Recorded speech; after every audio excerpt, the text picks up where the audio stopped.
What up? What up? What up? This is DPS Podcast. That's Damage Per Second Podcast. Back again. Another Thursday night, 9 p.m. Eastern Standard Time. Glad to have you guys with us. And we got a special guest. You know, even though he's not really like a guest, because I think he may have been here. I think he might be tied with our buddy Agent Deli for the most appearances on the show. But either way, he is not just a friend, but like basically almost like a co-host, so to speak. Shout out to our homie Eric Jackson joining us tonight. What's up, Eric? What's going on, gentlemen? I feel honored, man. Like I feel like we should get like a frame picture and put it up on the virtual like DPS wall, employee of the or guest of the month type of thing. Right. That'd be fly. Like a candid of you, just like at the grill, just cooking like you in the backyard, backyard, just grilling food. Smile. You know what I'm saying? Like you just I live here, you know. Right. Just happy as hell. Right. And, nah, man. My bad. I forgot to say episode 126. My bad. I forgot to say that. I usually say that. We are 126 episodes in. A quarter of our way to 200, man. Yes. Can you believe it? Can you believe I have been able to put up with this other guy I have yet to introduce, Mr. Gaming Forte, for a 125 episodes. Forte, can you believe that?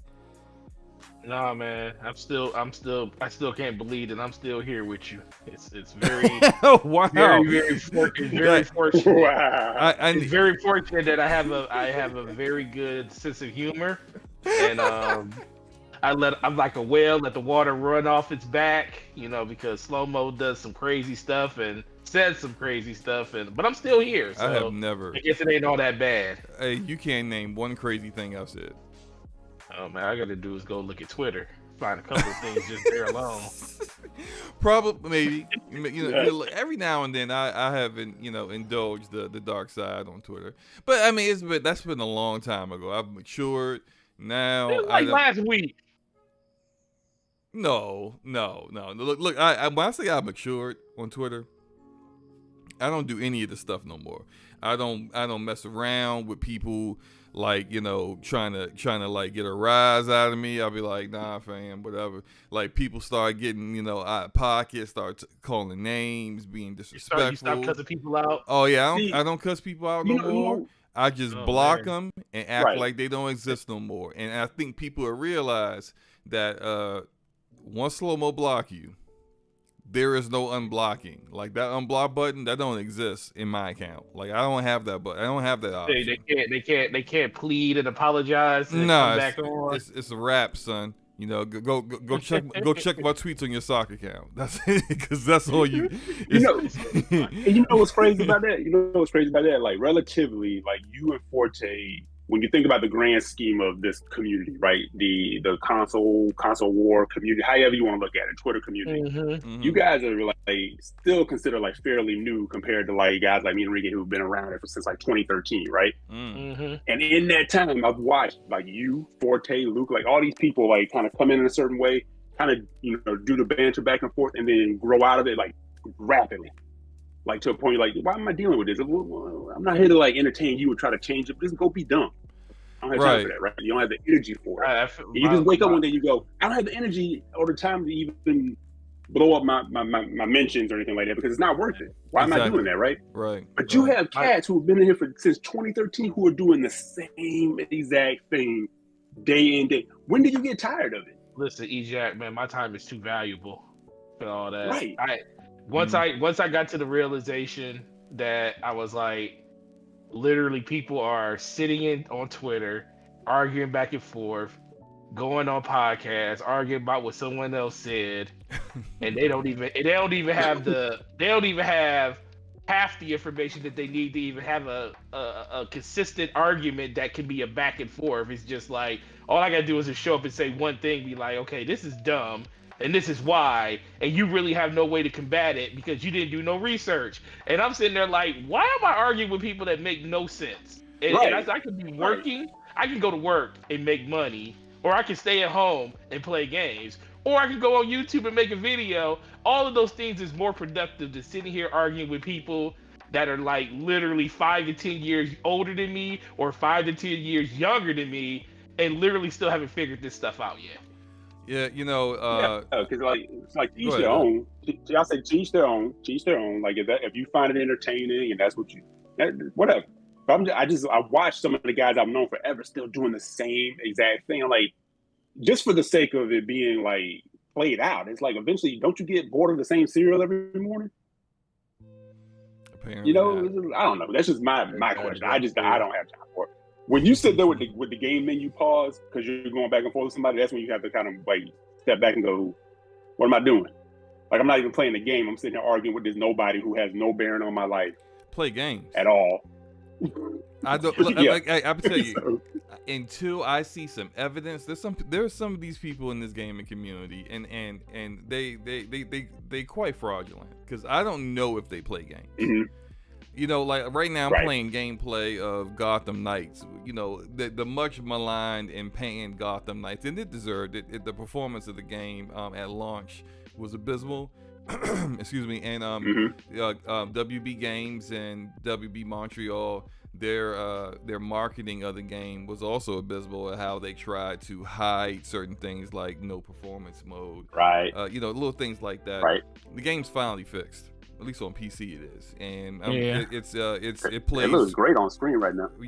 I'm playing in 4K and averaging about 85 frames per second. This man was bored. Well, no, look, I got homies that like whenever they want to play something, I don't really care what it is. That family. I'll just play with them, right? We played Grounded. We played Borderlands 3 recently. Is this name King Numpsy? Yes. Like sweet brother Numpsy. Shout out to Numpsy. That's the homie. What you been talking about? You've played with Numpsy before in Fortnite. Is that his actual gamer tag in the game? Yes. It is. Okay, because when we played West Side, I never noticed it. I thought it just was Numpsy. Okay, so it actually is King Numpsy. Okay. Yes. And so like I mean we just having fun, and it's just like I think there are people who would like to play this game, but they're afraid to. No. Or if they do play this game, they won't admit that they're playing the game. Because I wouldn't admit that I'm playing it. See, no, why? Because I don't want to. Because be honest. Why? No, because like the game is just like it's just like what was the game? It's just like oh my god, what's the other game that it's like Forspoken. I don't care what anybody tells me how great that game is. That game could be great. It could be amazing. They could have fixed everything in the game. I will never play that game because that game came out the gate garbage. But what does that have to do? But once they fix the game, what does that have to do with it? No, listen, because it's the same reason. Okay, let me tell you. You don't know. You probably don't know this. There's a reason I've never played an Assassin's Creed game. Never. Well, there's a reason I didn't play past part 1. And the reason for that is because Assassin's Creed 1 was so grindy and so. What does that have to do with Assassin's Creed Odyssey? Wait. No, listen. The very first Assassin's Creed? The very first one. Forte. It was terrible. Forte. Forte. I don't know. Listen. No. But after that, you cheated. I wouldn't say terrible. What are you doing? But it was the seeds of something that was amazing. So you cheated yourself. I don't care. Because it was so boring. Forte. What does Assassin's Creed 1 and do the same thing over and over and over? I have a question, Forte. Can you stop talking so I can actually ask it? Go ahead. What does Assassin's Creed 1 have to do with Assassin's Creed Odyssey?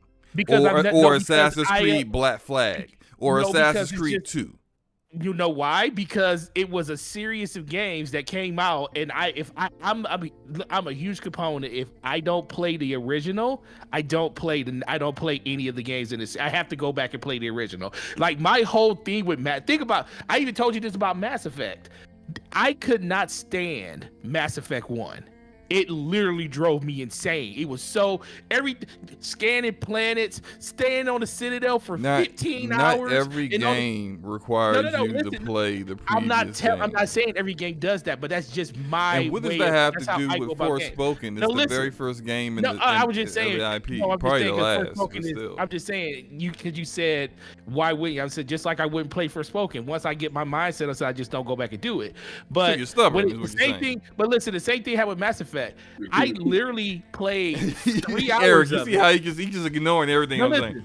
No, listen. I literally played 3 hours of that game. You're stubborn, is what you're saying. I got stuck on a planet, and I was like, I was on the planet. I got off the planet. I was like, oh, I just fell out of the game. And then Mass Effect 2 came out. And I played literally the first hour of it, and I was like, so you just went back on your whole No, because my brother called me. No, listen, my brother called me, was like, bro, play the first mission in Mass Effect 2. You're gonna love the changes they made. And I was like, oh my God.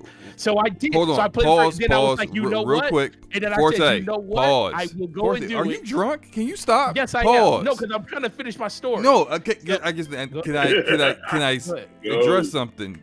Ducky, thank you for subscribing to the channel. And please, everyone who's listening right now, hit the like button, subscribe if you haven't already, and listen to more drunk rambling from Gaming Forte. Continue, sir. No, yes, absolutely. Amazing. I love you, Ducky. Thank you. But no, I literally went back and played. I was like, you know what?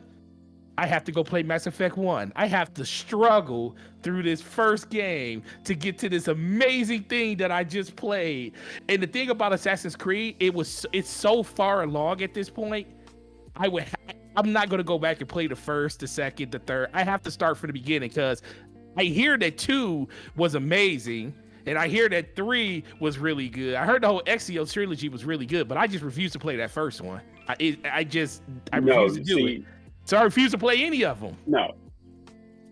No, but the thing is, you could, if you even though they're in different timelines and everything, none of them are connected anymore. I understand that, but I don't know. No. Yeah, I mean, they haven't been like, as far as like what people consider like probably the better part of is like when you get past Brotherhood, you know, like when Ezio's story is kind of done, then they kind of break it off from there and kind of move forward. They can have a little callback here and there, but they move it forward. The point now, now it's not even like the last 3 don't play anything like the first one. Like, I know, they're but completely I'm not, different kinds of games. One's an action RPG, the other one's a stealth game. Listen, if they were something named not Assassin's Creed, I would have played them. Okay, look, it's just me. I'm just telling you, that's just how it is. Okay, so if let's say Gotham Knights has not changed at all, and instead of Gotham Knights, they call it Gotham Heights. No. Are you gonna play it now? No, because first of all, you already know I'm not the biggest superhero fan, so that's not like something that's really that interesting to me. Look, it didn't hit for me day one, so it's not gonna hit for me now. Okay. Well, look, back to what my original point was, is that I do not care what other people feel about the games I play. I last night we were on Brad Podcast and people were shocked that I said I enjoyed Bleeding Edge. Yes, I did enjoy Bleeding Edge, and then I ran down for a good 5 minutes all the problems with it. But I enjoy playing the game. Gotham Knights is not a perfect game by any stretch of the imagination, even with all of the performance issues fixed. I think the combat is inferior to Arkham, typical combat. And but I will give it credit. The story's pretty decent, and I like the customization you can do with the costumes. But there's a lot of game design problems I have with the game that I feel are some of them are very archaic, like older, from an older way of doing open world games, and others are just like me and my friend are playing. We're just like, why'd they do that? It's just like, why did they make this decision? For example, why do you got 4 heroes, right? 4 of the Bat Family heroes. Why do I have to do the same training? Literally have to go to a training dummy and do the same exact training for all 4 of them. in order to unlock like a better way of traversal throughout the map. And that's in addition to having to go out and then stop four preemptive crimes, take down 3 mini bosses, in addition to doing the same exact training for all 4 characters with the same slow intro to that training of Batman with his back to you and slowly turning around and doing some kind of monologue. I'm like, bruh, after the 4th one, I'm like, why did you do this to me? But it's just like, it's got those like kind of issues. Also kind of don't like the aspect that they're showing right now, though, where they do investigations. I kind of can't stand it. But it's like, it's not a perfect game. But Dorian Gray says, is Barbara Gordon thick in the game? Is she really that thick? He said he bought her because she was thick in the game. They accentuated her really well. It's Barbara. I don't know. We haven't seen Barbara's mother. I need to see what Barbara's mother looked like. I think cornbread, huh? I think she might be a sister. Like that's all. I'm gonna leave it at that. Okay. So look, no, seriously. but my original point here was that like there are people in this community that are like, Forte, your motivation for not playing these games. I was kind of half joking saying you're just stubborn, but it's all internal. But there are other people that may want to play a game, but they don't want. Oh man, I got my my PSN or my gamer tag public. People want to see I play this. You know, like I don't want people to know. Not the moped games, not the moped game, like the girl like that you're hooking up with and going out with, but don't want nobody to know. Yeah. It's like I almost kind of wonder, these people that pay for a second, like, you know, like especially on consoles where you gotta spend the money, like people paying for a second account just to be able to play stuff they actually want to play, and it's just weird because it's like so many people are social media factor, man. Yeah, man. It's just like they're so caught up. It's like almost like high school, where it's like people are caught up. Definitely that. Where what's the popular thing? But what does everyone else think? Or what's everyone else's opinion about? I don't give a crap about none of y'all. Wow. None of y'all opinions. Back. I play what I want. I got opinions about these topics, about what I want. Some of it you ain't gonna like. Some of it you may agree with. But I guarantee a good portion of y'all gonna be a little triggered once the show is over. Because especially this week, because I saw some of the comments before the show started, and I think some of y'all gonna be a bit disappointed with old slow-mo backslap. So we gonna see what's going on, but I think we kind of rambled and discussed things a bit enough so far into the show. We're already 20 minutes in. Eric, let us know what you've been playing before we get into the topics and everything. What's been on your playing? Gladly, slow-mo, because I don't hide what I'm playing. Like you said, I'm with you, man. Like, I really don't give a damn what you think. So I'm playing that controversial joint still. I'm playing Hogwarts Legacy still. Oh, how dare you! I know, right? Mad. You must be every phobic in the world for playing that game. No, you're not. Of course, you're not. But like, my wife walked in. You know, my wife doesn't play games, but she knows like kind of what's going on with that whole thing. So she walked in and I was playing. She like, "You still playing Legacy?" I'm like, "Yeah, still." "You're not an ally." She walked out the room like, and she just thinks, she thought the whole thing was like, I was just showing her like timeline stuff. She's like, "Yo, the people are weird." I'm like, "Yeah, they're weird." But no, I'm still playing Legacy. That's a robust game. Yes. You got a lot going on, man. Way longer than I thought it was going to be. Pause. Big pause. Actually, I hate the big pauses. Just pause. Just regular pause. Okay. Just pause. Yeah, just pause. Like I didn't think the game was going to be take as long. take as long as it took to finish it. Like I found myself kind of dealing with what I dealt with God of War Ragnarok, where I was like I was enjoying myself so much. I was doing all the side content. Every time someone came to Kratos, a ghost, a regular hey, I need this. I'm like, yeah, let's do it. And then like it was like a flip Everybody switch. got a problem that they need you to solve. Right, but I was so into the game. I was doing all the side content, but then like a flip switched, and I was just like, nah, fam.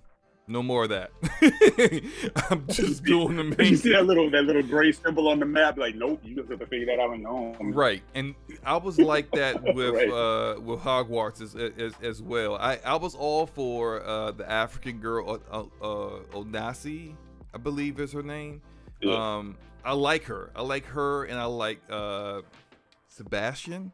I think, is he the Slytherin? Mm-hmm. Yeah. So I like them, both of them a lot. Kid, and I did all of their stuff. But he's got a good storyline. Oh, he's got a great storyline. I mean, it's an awesome story. Yeah. I'm partway through his storyline now. I'm like, it's pretty deep. Yeah, I'm not going to spoil it. It's awesome. But it's just like I was invested in both of those characters. So for both of them, whenever they was like they sent an owl like, hey, I need help with this, I dropped everything that I was doing at that time. Let me go ahead and do this side quest. But what's Poppy, whatever her name is, the Hufflepuff. You know, all fluffy animals and save the whale. Shut up, Poppy, get out of here. What was the other the Weasley? The annoying. I mean, he's a carbon copy of the stealing potion stuff. Yeah, he's a carbon copy of the twins in the movies, where he's so boring. Like all he does is pranks and stuff. I was just like, no. All that other side content, I was like, I just stopped. Hard stop. I'm doing the main story, and I did do a lot of the arena stuff. The arena stuff is fun, but yeah, I just had the arena stuff is really really good.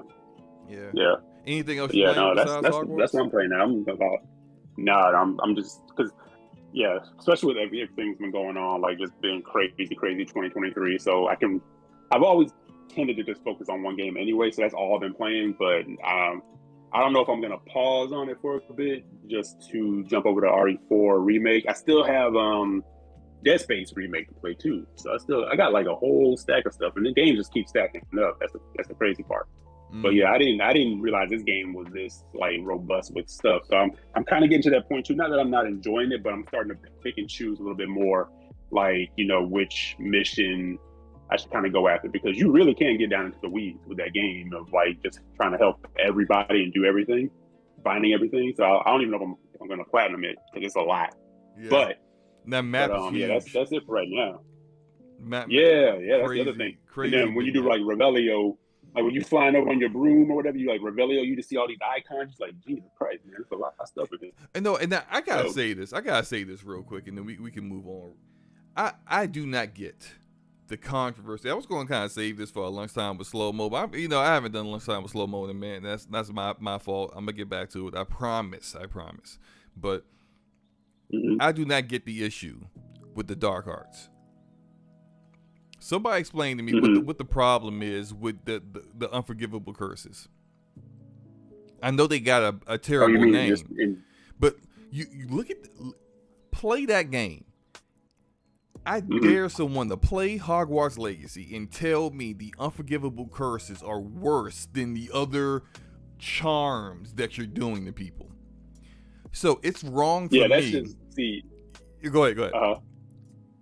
No, I was just saying that's basically pulling in from like the storyline of the main, like, you know, Harry Potter game, like the lore, like those are the unforgivable curses, you know, Cruciatus and Avada Kedavra, stuff like that. Those are the ones like the killing curse, right? Yeah. But you're right. There's other curses or other like spells that are in this game that you never see like in like or read really. I mean, you can read about them in the books in some cases, but you never really see it demonstrated in the game. It's like you said, the ones slamming people into the ground, throwing them through walls. Exactly. You're telling me it's pretty visceral. You telling me the killing curse, abracadabra, whatever it's called, where the person don't even know they dead. Like you literally hit them with it and they just drop dead. Like there's no suffering. Right. There's no they just die. You telling me that's worse than me turning you into an explosive barrel and then hurling you at your friend, or picking you up according to Potter lore. what? Or picking you up and slamming you over and over again into the ground until you die. Oh no, the killing curse is worse than that. Come on. Or just having you implode. There's that one finisher where the people just like, it turned to purple smoke. I don't even know what happened to him. I don't even know what I did to him. But it looked cool. And I'm just like, this look cool. This is worse than the killing curse? You telling me that Crucio, the torture curse, is worse? It don't do no physical damage to you. And when it's over, it's over. That's worse than me burning you. Or the mind control. Mind control, unforgivable curse, Yeah, you got a good point, man. I could burn you, give you physical damage you have for the rest of your life. That's a charm, though. That's considered a charm. But Crucio, Unforgivable, how dare you give me instant pain that you can just turn off and then there's no physical harm done to me. Like, okay, game, okay, world, whatever. This is why I can't get with J.K. Rowling. You're still killing people. You're still killing. Yeah, you're doing a lot of killing in this game. Yeah. I mean, you are a mass murderer in this game. Like, they need to have a Nathan Drake level. They need to be taking you to Azkaban. Like, it's just like it's wild out there. Like, you just and even to the point where the professor's like, yeah, you don't really go to class, do you? You know, I keep hearing about you out here on these adventures. You know, taking on gangs all by yourself, taking on poachers all by yourself, leaving nobody alive. And it's just like, and it's just like, eventually you don't even have to wear the school uniform. Like, really, you just walk around the school, pimped out, wearing your own stuff. Right, wearing my own stuff. I got my own drip. I got my cloak that got floating skulls in it. Yes, I'm that dude. It's like, what the heck? But look, hey, awesome game. I think it deserves to be in the game of the year conversation. I don't think it will for reasons. We know what those reasons are. Yeah. But hey, something that I do like about it, though, I like how they handle the whole reasoning behind why you're a fifth year.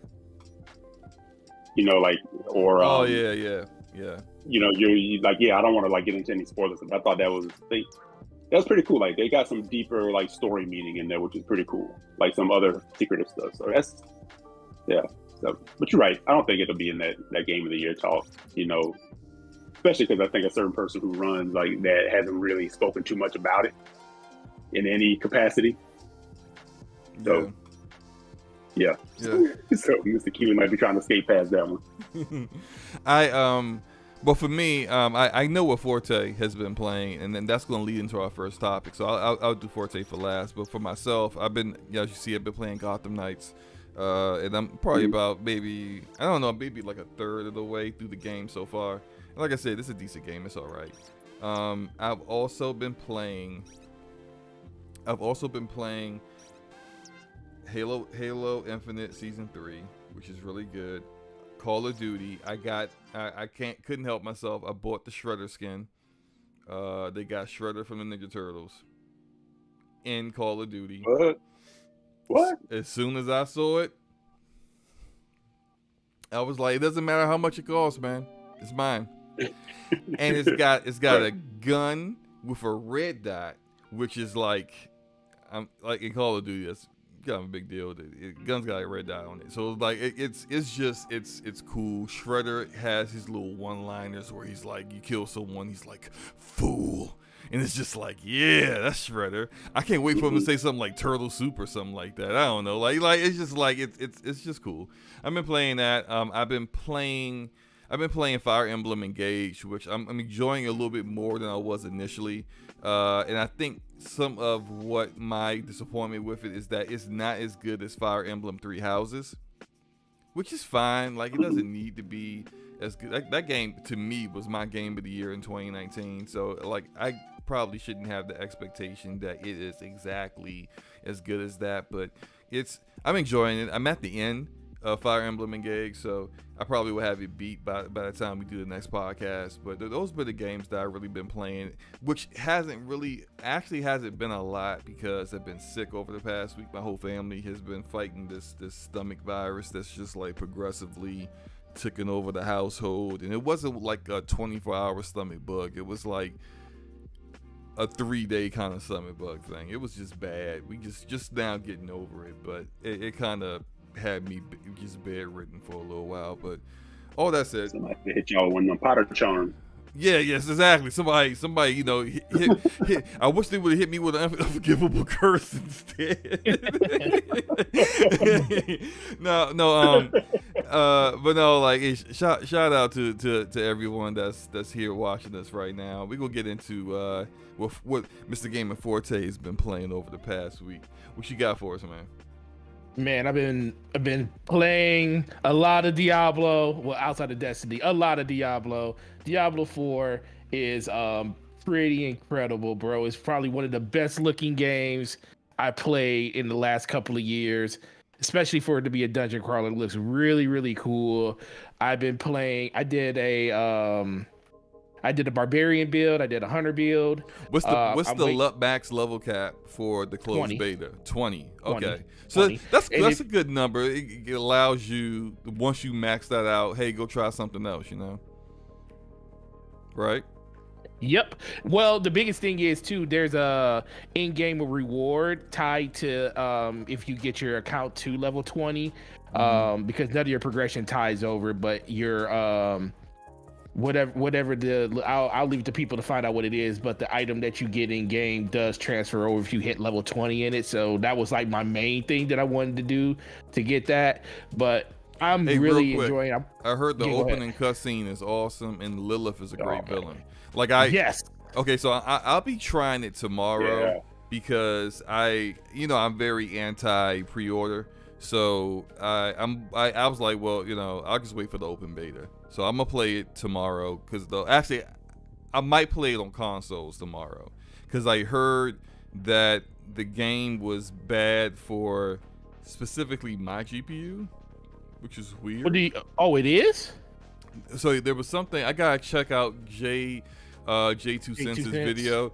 He did a video saying that like it's killing 3080 Ti's, specifically that one. I think there's something, probably a issue with the latest firmware and specifically that build, but essentially from what I was told, and I haven't double checked this for certain, so I don't know for certain, but it was saying that like in the menus, the game does not regulate its power usage well, and it's like burning out GPUs, and so that's what I heard. I don't know for certain that's the case. Dang. But I ain't losing my 3080 Ti. How about that? So I would go play that on my PS5, and it's an open beta, and hopefully that gets fixed before the game comes out. I didn't have an issue. I have my 3070 Ti. I have an issue with. I was able to play with no issues at all. So I didn't even know about the issue that he said that they were having with it.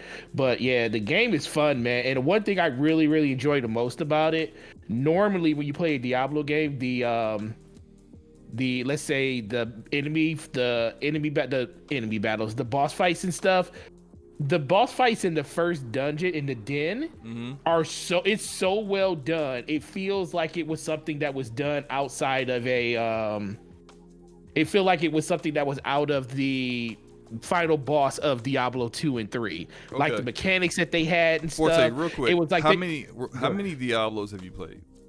I played all of them. All of them. Okay, so far with this closed even Immortal. Yeah, I kind of somewhat played Immortal. It was okay. Immortal was fun though. Until it started to get like, I gotta spend money here, and then I was like, I don't really like how this feels, and so I stopped. But yeah, I've only played 3, so I'm kind of like a casual Diablo fan. Did you play before or after the auction house? After the auction house. Okay, good. So you played it. I played the better version, right? Right. Where would you? I know you can't really like compare the final build of the game, of course, because it's not out. But for what you've played so far, where would you kind of put this game in comparison to 3, 2, and 1? I think it's a really good it's really solid on 2's ground. Like I think just the overall, like you're a little bit more intimate with the enemies and stuff in this one, which I like the most. Like if you ever notice in part 3, you were a little pulled back more on the camera. This one is a little bit more tighter in. I think the attacks are a little bit more. I feel like the attacks are a little bit more punishing. They're more focused, and it's not like now we haven't got, like you said, we haven't got the full game where you see like the ability spam, like when you just see, you know, wizards just raining fireballs from the sky and stuff, which I do believe is in this game. That's why I cannot wait to see what they do when we get the chance to play wizards in the open beta. Yeah, but that's been my that's what I'm waiting for, 'cause that's my favorite class is the wizard. That was my favorite class in Diablo 3. So so that's what I'm looking forward to see there. But I really like the overall combat and the way that they implemented it, and it has like a feel of 2 in it. Mm-hmm. But how big some of these areas are reminds me of everything they did inside of Diablo 3. And just the world building. Is it closer to 2 or 3? It's probably closer to 2, but it's just but just dwarfs the size of 2 in every way, and is even bigger than 3. So I think they took a lot of the innovations from 3 and was like, okay, now we're gonna give people what they really wanted, which was everybody really wanted the best version of 2 that they could possibly get. That's why when they remastered it and did, I forget what the name of it was, Diablo 2 Resurrection, when they did that, people thought that was a really good first step. Mm-hmm. I think this is the full step that everybody wanted them to take inside of 3 that they just didn't do. And now that they have the technology to do it with 4, they're just knocking it out of the park, man. Like this game was literally one of the most played games over the course of last week. It was breaking Twitch records and stuff for a game that wasn't even out yet.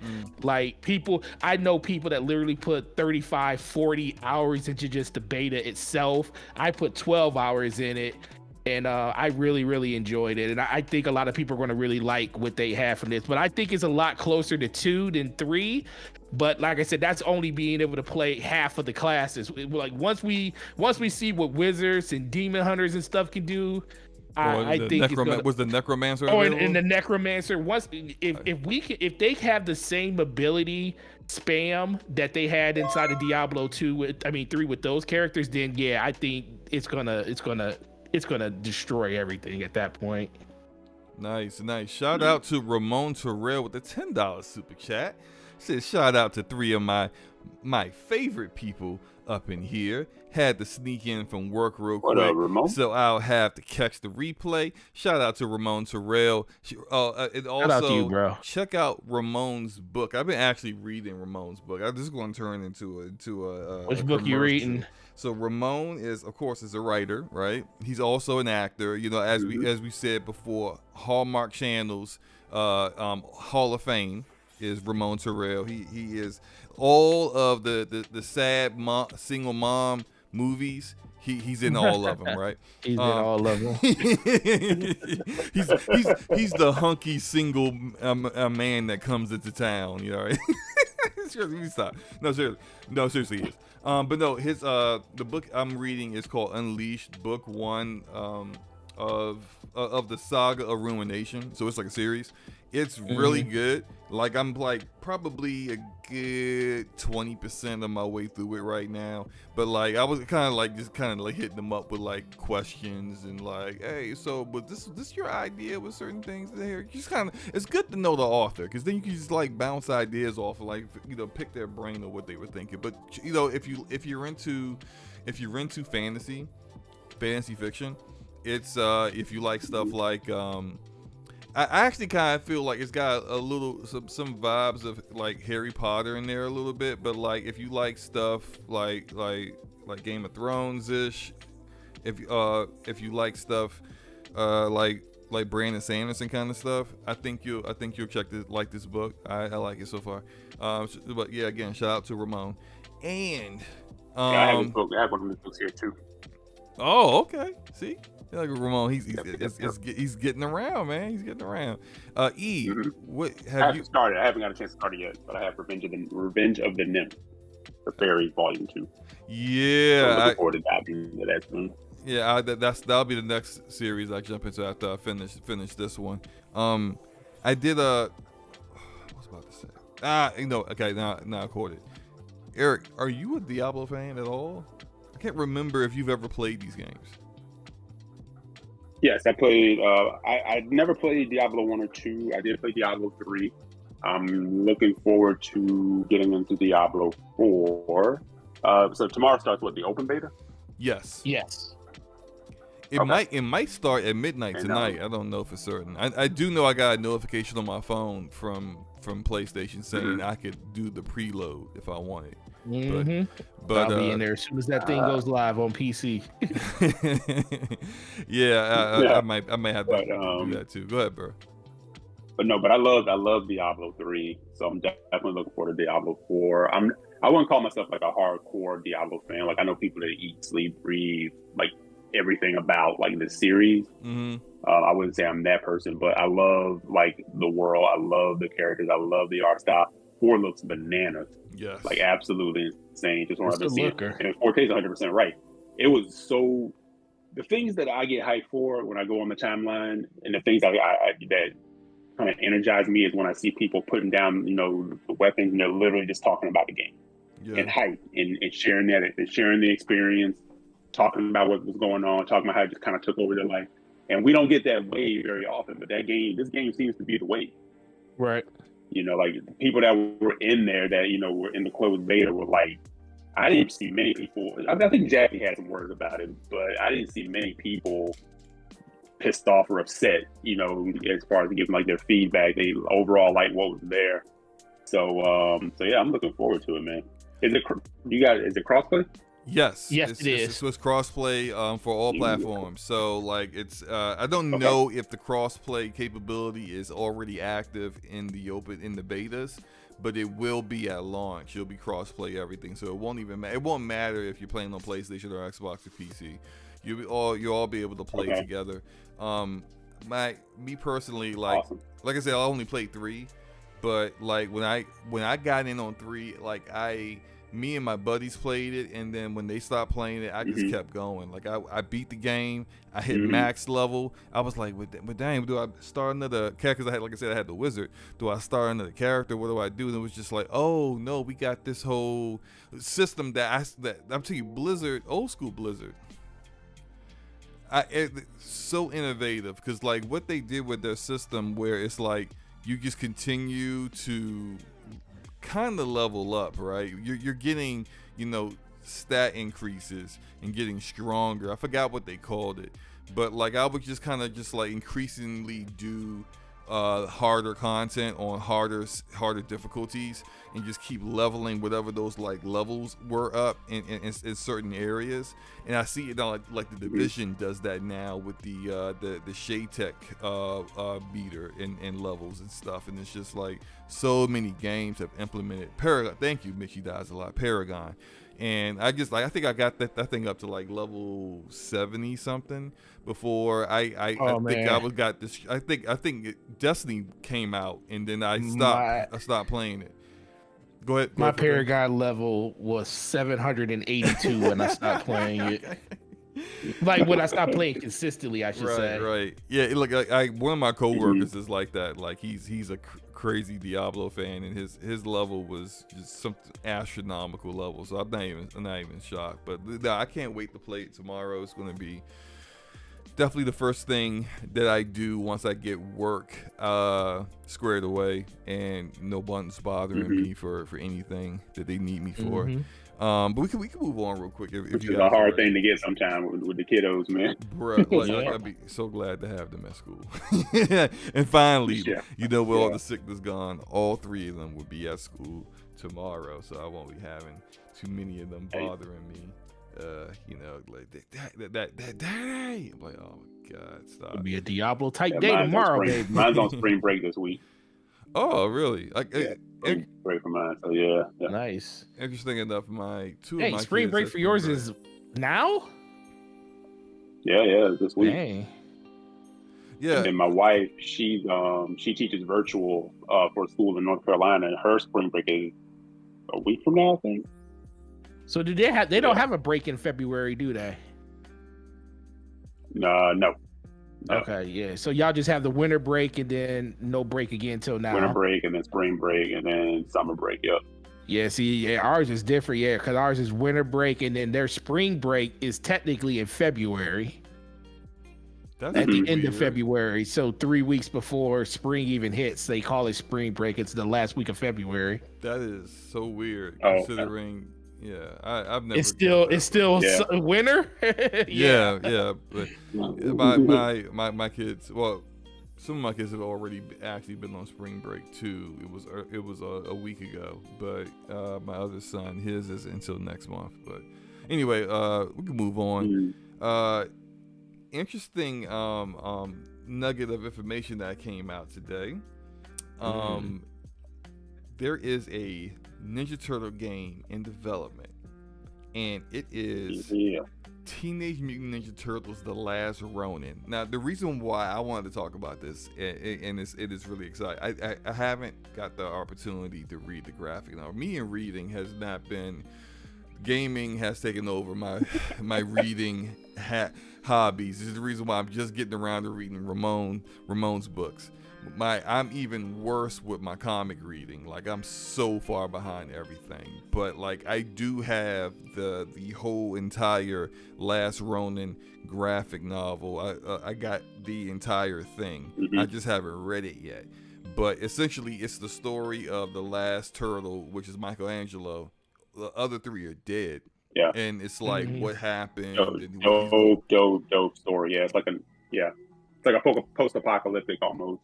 Yes, and so they're making a game based off of this. It's supposed to be influenced by, of course, like nearly everything now, influenced by God of War. But this is actually a game, because Forte, you remember when last time we talked about a game that was influenced by God of War, I was pissed because it was Dragon Age, and Dragon Age is an RPG. It don't need to be influenced by freaking God of War, but a Ninja Turtle game using the dark comics, kind of not the happy-go-lucky, hey, we're eating pizza and we're freaking orange soda, like not that kind of Ninja Turtles, like straight up killing folks. Right. Ninja Turtles is what I'm talking about, and like that bloodbath Ninja Turtles. Yes, and OG, Ethan and Larry, even going back to when they all had they didn't have the distinguishing colors like in their face masks and stuff like that. They were just like murking people.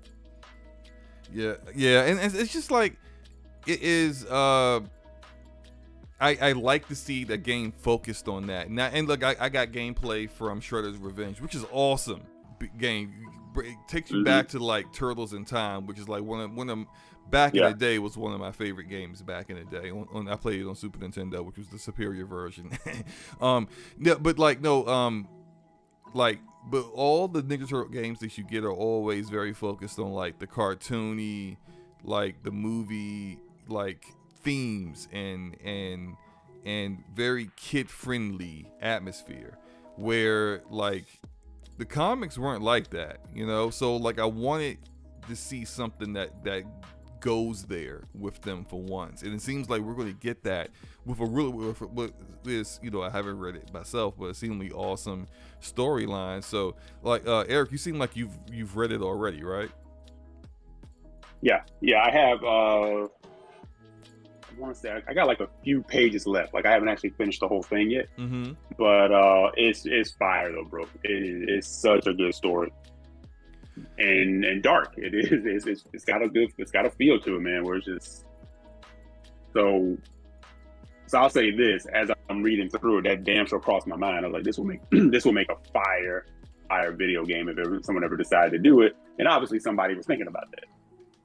But you can't pick that up and not think in terms of this would be an insane game, So yeah, and also it's like, so anybody who's a fan, definitely pick it up. Yeah, and if you kind of think about like the weapons that they use, and that they're fighting ninjas, foot soldiers, that kind of stuff, and you kind of look at that in like a God of War kind of combat. You can see how it really, really works for that. Now, my question for you guys is, because we don't know, like Paramount said that it's in development, but they didn't admit who is actually like developing the game. So I kind of figured, since it's already a topic, what would be our picks for the developer to make this kind of game, a Last Ronin Ninja Turtle game that's like in that kind of third-person perspective, over-the-shoulder combat, God of War kind of combat from 2018 in Ragnarok. Like, who would you tap to do that kind of game? And Forte, you can go first. Yeah. Oh man. Wow. It's kind of simple. You completely got nothing. It's kind of simple, man. It's like, why? I mean, who makes some of the best third person over the shoulder, like superhero action games? I mean, you know, Rocksteady would be my first choice, all day, every day. Oh, Rocksteady, something like okay, that. okay. I thought you were just gonna say, well, Sony Santa Monica, duh. Like no. I'm talking about because Santa Monica would be amazing for that. But if I had to for the superhero aspect of it, you know, I think from a narrative. Now the Ronin story is more narrative based than anything, so that would be something really, really good that Santa Monica can tackle. But I also think Naughty Dog can tackle that too. But I think if you want to nail the gameplay as much as you possibly can, I think you couldn't go wrong with what Rocksteady is doing with their gameplay and stuff. Especially if you look at, as much as I loathe the fact that I might play Suicide Squad. You cannot say that. Look, you can't say that combat, that aerial combat doesn't look like freaking fire, bro. Yeah, exactly. That's what I'm saying. Can you imagine Michelangelo just flying all over the place? It'd just be crazy. That's why I think that they would be my first choice, 100%. Okay. Eric, I hope you don't say my choice. I hope, but I'm gonna let you go first. Go ahead. I almost want you to go first now to see if you do have my choice. But okay. Let me see. No, I'll go first. Okay. I want to shout out Blade X because he threw somebody in. I don't even know why I didn't think about it, but he said slow clap. Slow clap, yes, because they did Sifu, and you know what? Yeah, that would freaking work. You know what? That's a good pick. That's a damn good pick. That is a great pick. But like, shout out to Blade X. That's an awesome pick because, you know, especially after Sifu, they would nail it. They would absolutely nail it, and they would nail the tone too. You know, they would definitely get it. They weren't my pick though. But go ahead. Okay. I'm gonna throw this out just because I think it might be controversial because they're a polarizing studio, but when they're focused, they can put down some of the best action, like third person. Do not say platinum. Don't say platinum. I'm gonna say Are you about to say platinum? platinum? What? Eric, seriously? It's controversial. Seriously. You did serious platinum? Look down, not B squad, A squad, and like I said, you got to keep focused. I said it's gonna be controversial, but if you look down on some of like their top hack and slash games, they do have some of the better ones in the industry. They just hit or miss. Mm-hmm. They need like a firm hand to be on top of them. That's the problem. But like, I would say this is what my fear is with platinum. Their licensed content has been so bad. Yeah, that's like true. that Avatar with it. But that's because Legend of Korra or whatever. But they were like, they give those to the B squad. Anything you give to the B squad is usually garbage. The A squad, which is Kamiya's group, are usually the ones who are on point. That's what I said. You gotta figure out who you're gonna go with. You can't just give it to anybody. You gotta be firm with them. That's why I said this is a controversial pick. That's why I said they're not perfect, but when they're focused, they do have some of the best like third person, fast paced action stuff around. They're just slot. They can be messy. That's all. I don't like I understand it's your pick because that's definitely not my pick, right? But but I get Platinum has been so hit or miss, and I would say probably lately mostly miss. Like I can't over the past decade, their hits have been Near Automata and Astral Chain. But their misses have been like, when they miss by like a country mile. Like it's like if a batter was at bat and he swung and he did a 360 and he fell and he hit the umpire with the bat by accident. Like when he fell, like it's like a ridiculous, embarrassing miss, like Babylon's Fall miss, where the game had at one point like 3 people playing it. And it's like it didn't last a year before they just shut everything down. Like that's how they miss it. So like I don't know if I honestly don't even know if Platinum is who they were when they did their last good games. You know. Go ahead. Right. And like V-Money, he brought up TMNT. Like they did a TMNT game and it was garbage. I think that was also BC Squad. That's what I said. You can't give it to the BC Squad. That's why I said it's a controversial pick. All right, look, they're still a talented dev because you still got, like you said, it's definitely hit or miss. Like their 2 most current notable ones are still like you can still say Bayonetta 3. Bayonetta's combat is still great. I know Bayonetta 3 was polarizing for some people compared to like 2. I think 2 was like I haven't finished 3 yet, but 2 was like fantastic. So I don't know. Like I said, it's a controversial pick. They're a controversial studio, but I think if they have the right firm hand, then they could probably deliver it.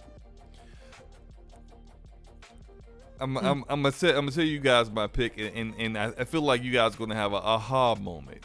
Like, aha! Okay. I like that one. Sucker Punch. Now, see, I thought about Tsushima. Studios like that. Right. And I'm sorry, before you go there, it is aha. But I thought about that, but then I was thinking, are you gonna make that an exclusive title? True. Because they're not gonna, That's why I thought in terms of right. That's why I didn't go there, because I thought that's why I didn't. You think Insomniac, you think stuff. You could obviously think them. They would damn sure make a damn like awesome. Yeah. But that's why I didn't go Santa Monica or anything because of that. Right. But I kind of feel like Sucker Punch would be better than Sony Santa Monica for this style of that kind of game, because it is very much it's very much like Japanese based samurais, ninjas, katana blades, like like God of War is more into like mythological Greek and Norse mythology stuff. Like this is more down Sucker Punch's alley, and I think I actually would like, considering how Ghost of Tsushima was done, I would love to see and again I haven't read Last Ronin, so I don't know like the atmosphere and the setting completely, but can you that was the other reason why I was thinking some of that. You like picture however it is depicted and illustrated in the graphic novel, and imagine Sucker Punch creating that world the way they created the island of Tsushima. Like I just think it's like, and you know what, if it's good, make it exclusive. I don't care as long as it's the best guy to get the job. It's the best guy to get the job done. If you don't like it, go buy yourself a PlayStation, and that's gonna be your theme. You're gonna hear from me today. If you don't like it, go buy the piece of hardware that it's gonna be on. Look, it would, if it's, I hope it's Sucker Punch, and I hope it's a PlayStation exclusive. So sue me, because it would be awesome. See, yeah, it would be awesome. Because when you throw that out, there were other like devs I had. Like I thought, like Capcom came to mind. Like the Devil May Cry type combat. Team Ninja, if they weren't so focused in on like Souls-like right now, could probably do something cool with that too. But their lane seems to definitely be Souls-like, and I don't want this type of game to be a Souls-like, because everybody takes that trend.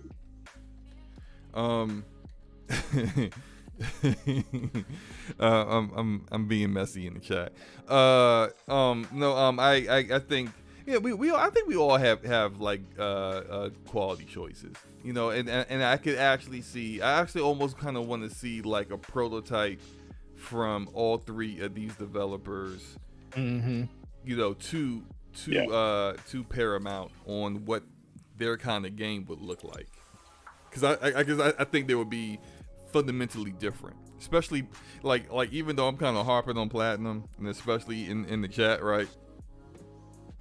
But Platinum, Well, that's probably why I threw them in there, because I knew it would get like a good reaction. Like I said, they're a polarizing studio, right? But their penchant for how they do their combat and how intricate and complex it could be is something that's unique to them as well. Like if you play Astral Chain, like Astral Chain is like the way they wove all that together with the various different like things that you have to kind of manage as you're fighting with your like this I forgot what it's called, but like you're kind of like fighting with this other entity, like a machine kind of entity with you, and you can sometimes fight together, and then other times you're like you're fighting on your own, but also this other part that's kind of like attached to you kind of is also you're directing their fighting as well. And it's like it was done well, and I don't think many developers could do something like that.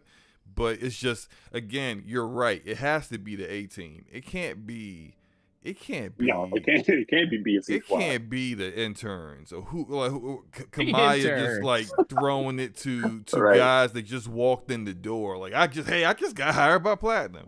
Now I'm lead director on the Ninja Turtle game. Like no, don't do that. That's right. No, it's gotta be team A. It can't be team B. But no, I would love to see what they all can do. Moving on. Let me ask you this. Go ahead. Can I ask you this before we move on? Because who's that? Shadow Spade had a good thought. Like, why play it safe if it's a what if, right? So if you had like an up and coming studio, or let's say like a studio that's been, they may not be the most well known or the biggest yet, but if you can give them funding to do it, who would you throw it at? That goes back to Blade X's. That goes back to Blade X's suggestion. Slow Clap. Yeah, I would give them all the funding in the world. Like, what? Here's a blank check. You tell us how much you need. You tell us how much you need to expand your studio to make this a AAA banger. And I think they would nail it. They would absolutely nail it. But if you talk about indie developers, maybe the dev that did what's the name of the game? It's literally, I've been literally talking about this game earlier. It's two black twin brothers run the studio. They were an animation studio. Oh yeah. The I can't think of the name right now. Kane Richard Spirits, and the developer is what's the developer's name? Forte. Help. Ooh, what's the name of that developer? I Chat, blank on help. Why can't I remember this? Ember Labs. There we go. Ember Labs. Ember Lab. Ember Lab. Lab. That might be because they know how to world build and handle atmosphere. Yeah. They handle the one thing that I was concerned about them making their first game was how would the gameplay be, and they kind of nailed it. Right. And it wasn't even easy. Like, it was kind of like people was getting kind of triggered. People was getting bodied by those bosses. Them bosses. That first big boss, man. The number of people that quit after him. That game wasn't no pushover. It wasn't at all. That game wasn't no pushover. Yeah, I think not only that, animation, they would nail the cutscenes. They would make it sing. Like, they would make the game look beautiful and look like the Ninja Turtles, like look like how they look in the comics, not goofy. Look at my orange, elbow guards. Like, no, not that. Like, look like the freaking Ninja Turtles and have it look awesome. And they would just like they're a legit animation studio that is now a game developer, and they have a skill set that not other indie developers have. I think they would be pretty good at this too. Mm-hmm. No, that's a good pick, man. That's a good pick. All right, well, here's this other thing that happened. So it's GDC week. It's game develop. There's actually two things going on right now. There is PAX East, which shout out to the Iron Lords podcast. They're out there right now enjoying themselves. Shout out to them. And there's PAX East going on this week, and there's also the Game Developers Conference going on this week. And emphasis is on game developers. It's a conference for game developers. I want to keep saying that so that people understand that when you see things from a game developers conference, it is created to showcase things for game developers. So when people see things on their timeline and they're like, why would they show this? That's not what we want to see. Why would they show this? That's because it's not for you, stupid. Because it's not for you. Now, I just wanted to say that, multiple times so people would get the hint and not be so freaking stupid. But anyway, moving on. We saw some stuff from Epic Games' State of Unreal, and I don't think they've done this since maybe for a couple years, but this I thought was actually really, really awesome. Some of the things that they show, so much so that I was just clipping it straight and just ripping it, putting it on Twitter, so as many people could see how amazing some of the stuff was. And so I do play Fortnite. Not as big into it as I was last year when Zero Build first came out, but I still play Fortnite.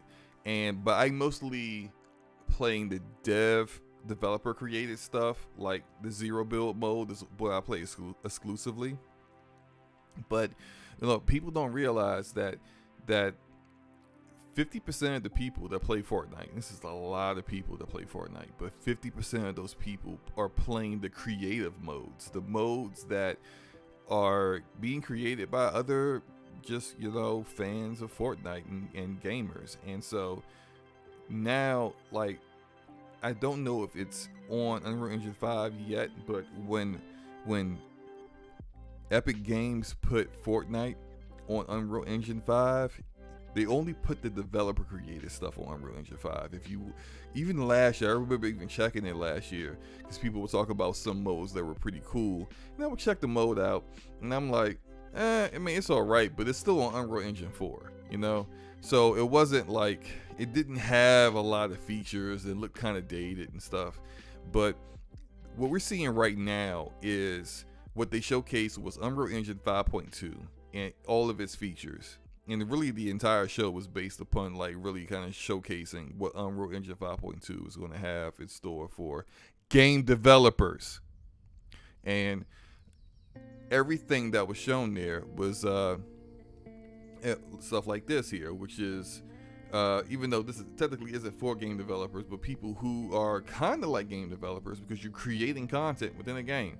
And so in Fortnite Creative, what you're seeing right now was technically created by the Epic Games staff, but it's something that they created with the tools that will be available for Fortnite creators. And this is just a boss fight the two guys are doing, and it looks freaking amazing. Yeah, that's crazy looking. Yeah, it looks insane, and I think that seeing that, and that this is supposed to be coming out later this year, which take that with a grain of salt, because that their timelines are always, they never really hit their timelines. They always say this is going to come out at a certain period of time, but we're going to have this running on Fortnite at a certain period of time, and it shows up 6 to 8 months later. So they say later this year people will be able to create stuff like this in Fortnite. I'm going to say probably early next year, to be realistic. But E, what are your thoughts about this kind of capability, and what do you think about Fortnite and what that means for Unreal Engine in the future? Well, consider I'm not a Fortnite player, but I'm looking at this and it looks like insane. So explain it to me like what it is essentially. So you have a creator mode, so people can literally create like content, almost like, dare I say, like a level builder, where like it's like Roblox. So, it's like Roblox. Okay. Yeah, but you're using so like, look, this character, this woman, that's like this is she is a skin that's in Fortnite. You can buy her skin. Okay. All the animation, the running Sounds animation. like Joanna Dark. Yeah, like look, the running animation and everything that you see, all that is exactly how all the characters in Fortnite run. The other guy is using the character Fishstick, who is another skin in Fortnite. So basically all the assets that you see right now are all assets that are in the game. And so what would you see with like these Fortnite modes? For example, I remembered that someone recreated a Destiny PvP map in Fortnite. I do. And I remember that. And I can't remember, but Forte probably remembers the name of the map. But you could actually play that map, and the weapons that were available to you were the weapons in Fortnite that were similar to Destiny weapons, and it was only those weapons. And it played out just the way the Crucible plays out. Like, people can create things like that in Fortnite Creative. There's someone recently created, and I saw a version of it, a clip of it on Twitter earlier this week, and it looked amazing. But Call of Duty Domination. Someone had recreated a map from an older Call of Duty game and had that playing, and people were playing that already. And so it's literally kind of like Roblox, but it's running on Unreal Engine, and everything that you have at your disposal as far as assets and tools to make what you want to make is all the stuff that's in Fortnite. Right. See, because me, like, personally, like, I don't care about like the battle royale stuff of Fortnite, like, at all. Like, but if somebody was making like this kind of thing, like a co-op, like boss rush mode, I might play that. You know, I'm looking at this, I'm like, I kind of wish like Epic would make like a single player / you know, co-op, like 4-player co-op drop in drop out type game, just to kind of supplement and kind of go with Fortnite. Because I'd be more interested in that as opposed to like the multiplayer, you know, battle royale stuff. Because that looks crazy. Like what I'm looking at here, you know, when you sent it to me earlier, I was like, shit, you know, that looks insane. Yeah. So, and like Blade X said, it's basically like Dreams. That's kind of where my head went. So it's like Dreams, but for Epic and Fortnite. And if people are going to be creating stuff if you have like this, I might check that out. I don't know if you have enough freedom as you have in Dreams. Like, I had some questions about this, because I actually kind of felt like maybe I might want to make something in it, you know, just based off of like how good this looks. And I started asking questions from people who had actually had the chance to do certain stuff. And I asked, like, are you beholden to the game design of Fortnite? Like, can you create something that isn't quite in Fortnite? Can you make a gun that's not in Fortnite? Can you make, say, if I say I wanted to make a character that uses telekinesis, which isn't something that you can do in Fortnite, can I do that in a game mode? Right. And essentially what I was told was I would have to like import that into the Fortnite creator, but like, that is a possibility. So it is kind of like, it is their version of Dreams or Roblox. I think Roblox is probably like a more, because like Dreams is, I'm not gonna say Dreams is a dud or anything. I don't really know whether they consider it successful or not. Sony, that is, but Roblox is definitely successful. You're probably right. It's probably not. You know, Dreams is probably not successful, but Roblox Roblox is a money maker. Like, they just burning money. Yeah. And I think this is definitely something that would make like the people at Roblox kind of sweat. Like, man, like people can make like because I think what you would kind of be afraid of at Roblox isn't necessarily that like your community will stop playing games in Roblox, but that your creators might stop creating games in Roblox and start creating games in this. And I might kind of get to the second part of why this might be, and something that like in the chat they would say like, yeah, like you create something great and then like Epic would just straight up steal it. Well, before you even start creating anything, you gotta agree that Epic owns what you're creating within Fortnite. But they are giving people, so they're giving people a revenue split. So creators are getting a revenue split. Now we don't quite know how it works as far as like whichever modes or games that are created in Fortnite. Like let's say if Forte makes a game and it's concurrently getting 50,000 people playing it, but then Eric, you make a game that's only getting 15. Like I'm pretty sure Forte split's bigger than yours, right? But that's what I was saying. like it's not equal.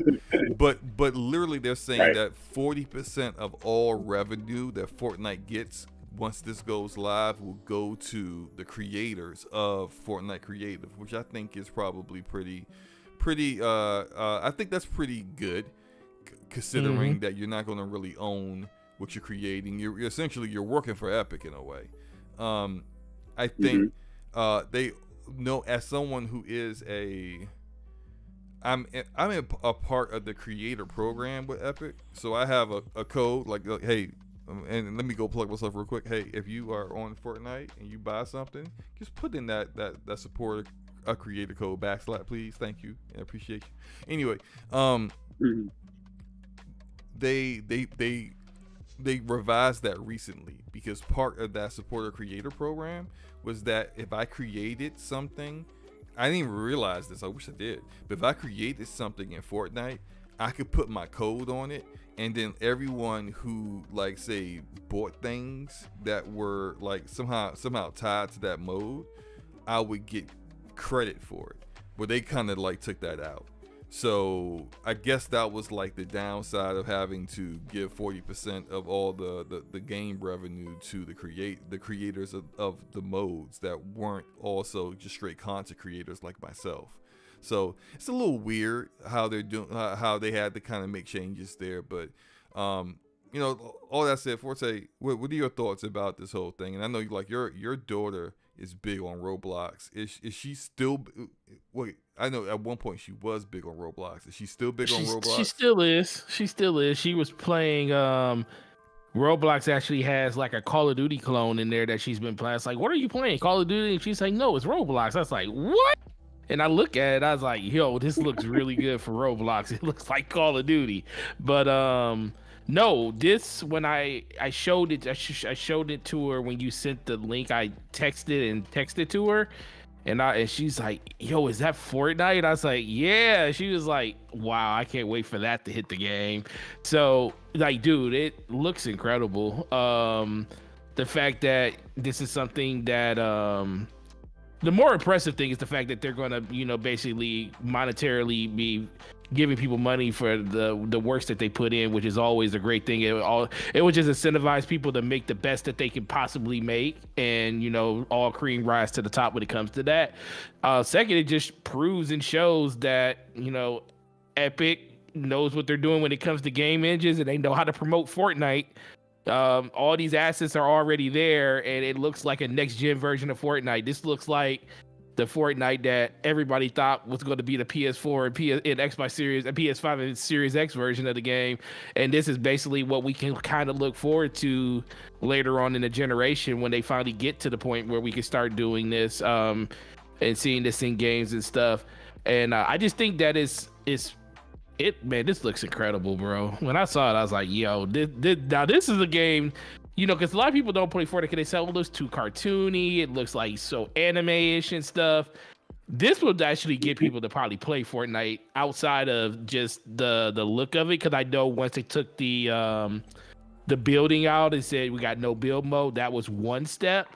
But some people still don't play, say, oh, no, it looks too kiddie. I don't want to play it, blah, blah, blah. I think this would actually be another step into getting more people to play the game, because, you know, as much as we say visuals don't matter to the majority and to the masses, it does matter when it's a game that, you know, everybody's playing. When they start saying like, why is everybody playing this game? And then all of a sudden they say, yo, this game looks fire. It looks really good. It doesn't look like a cartoon anymore. And I think that's the one thing that people are going to be looking forward to. But like people kind of feel that way now. Like once they started, like when they came out with when they put it on Unreal Engine 5 and they really started to show off what the Lumen and the Nanite looks like, you know, in actual real world application to a game, and people that like have like sworn off Fortnite, I'm never playing that game. Again, that's what all the casuals play. You know, the people who act like they was too good to play it was like, man, I'm gonna go ahead and install that. You know, they can start, you know, playing the game and you know, probably getting washed, but like playing the game and seeing how beautiful the world was, and like, man, this is like really good. Like this game looks really great, and it's just, I think that, I mean, I've always kind of noticed that when it came to Fortnite, that like Epic, ever since it became their cash cow, they've been kind of using it as also like their show pony for the Unreal Engine. For everything, Yeah, so whenever they do something new and awesome and great, they show it off on Unreal Engine. And they show it off on Fortnite so that people know, hey, look, yeah, you could, this works. You can put it in game and it actually works. Although, frankly, I don't know how many Unreal Engine 5 games are out already. It's just like nearly 3 years into this new generation. And since we've seen Unreal Engine 5, and how many games are running on Unreal Engine 5 right now? I can't. Not that many. I mean, outside of Fortnite, I can't think of too many. So it's a lot of them in development. I know that. Yeah, there are a ton in development, but it just seems like kind of like how isn't Hellblade running in Unreal 5? Yes, it is. And that's a great segue to the next thing that I wanted to talk about. You're welcome. So, the other thing that they showed, and I did a video about this when I did a video about black hair in video games. And it was about, part of that video discussed MetaHuman, which is a AI technology that Epic has created. And not only does it make realistic looking black hair and kind of gives no excuse for developers to not have good looking hair in a video game, but it also has realistic looking people and faces and all kinds of other stuff. And so during their GDC conference, they brought the actress who plays Senua from Hellblade 1 and 2 on the stage, and then they had her with an iPhone take 3 selfies. Like each selfie was like a side of her face, one side of her face, and then the front. And then they had her read a script and kind of like do some kind of facial acting with that script too. And then she uploaded it to them, and like 2-3 minutes later, they had like integrated her video and her selfies into MetaHuman. Had already had her mocapped.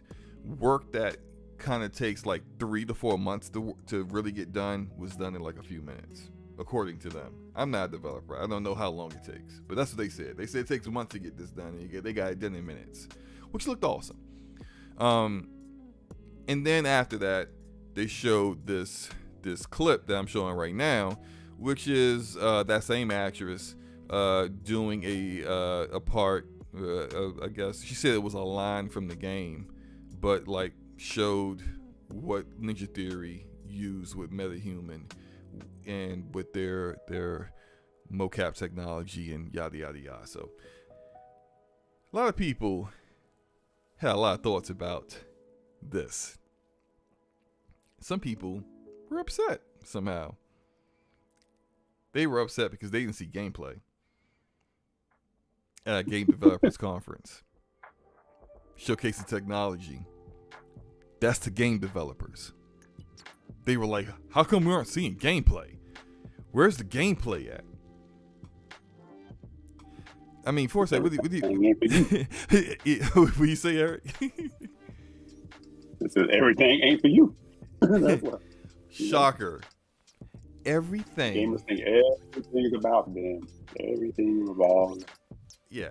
People have to go and learn, and people that actually make the money and do these things have to go and learn and get better technology to bring you gameplay. Right. And I don't think that anybody that was at the game developers conference where this was shown cared about seeing Hellblade 2's gameplay. I just don't think they care. Right. It does not benefit them, and it has zero value to them. And it has zero value to Epic themselves. You know what has value to Epic? Showing off their latest technology. And if Hellblade 2 is using their latest technology, guess what they're going to show off? The aspects of that game that is doing that. Because it's a game developers conference. It's in the name. Game developers.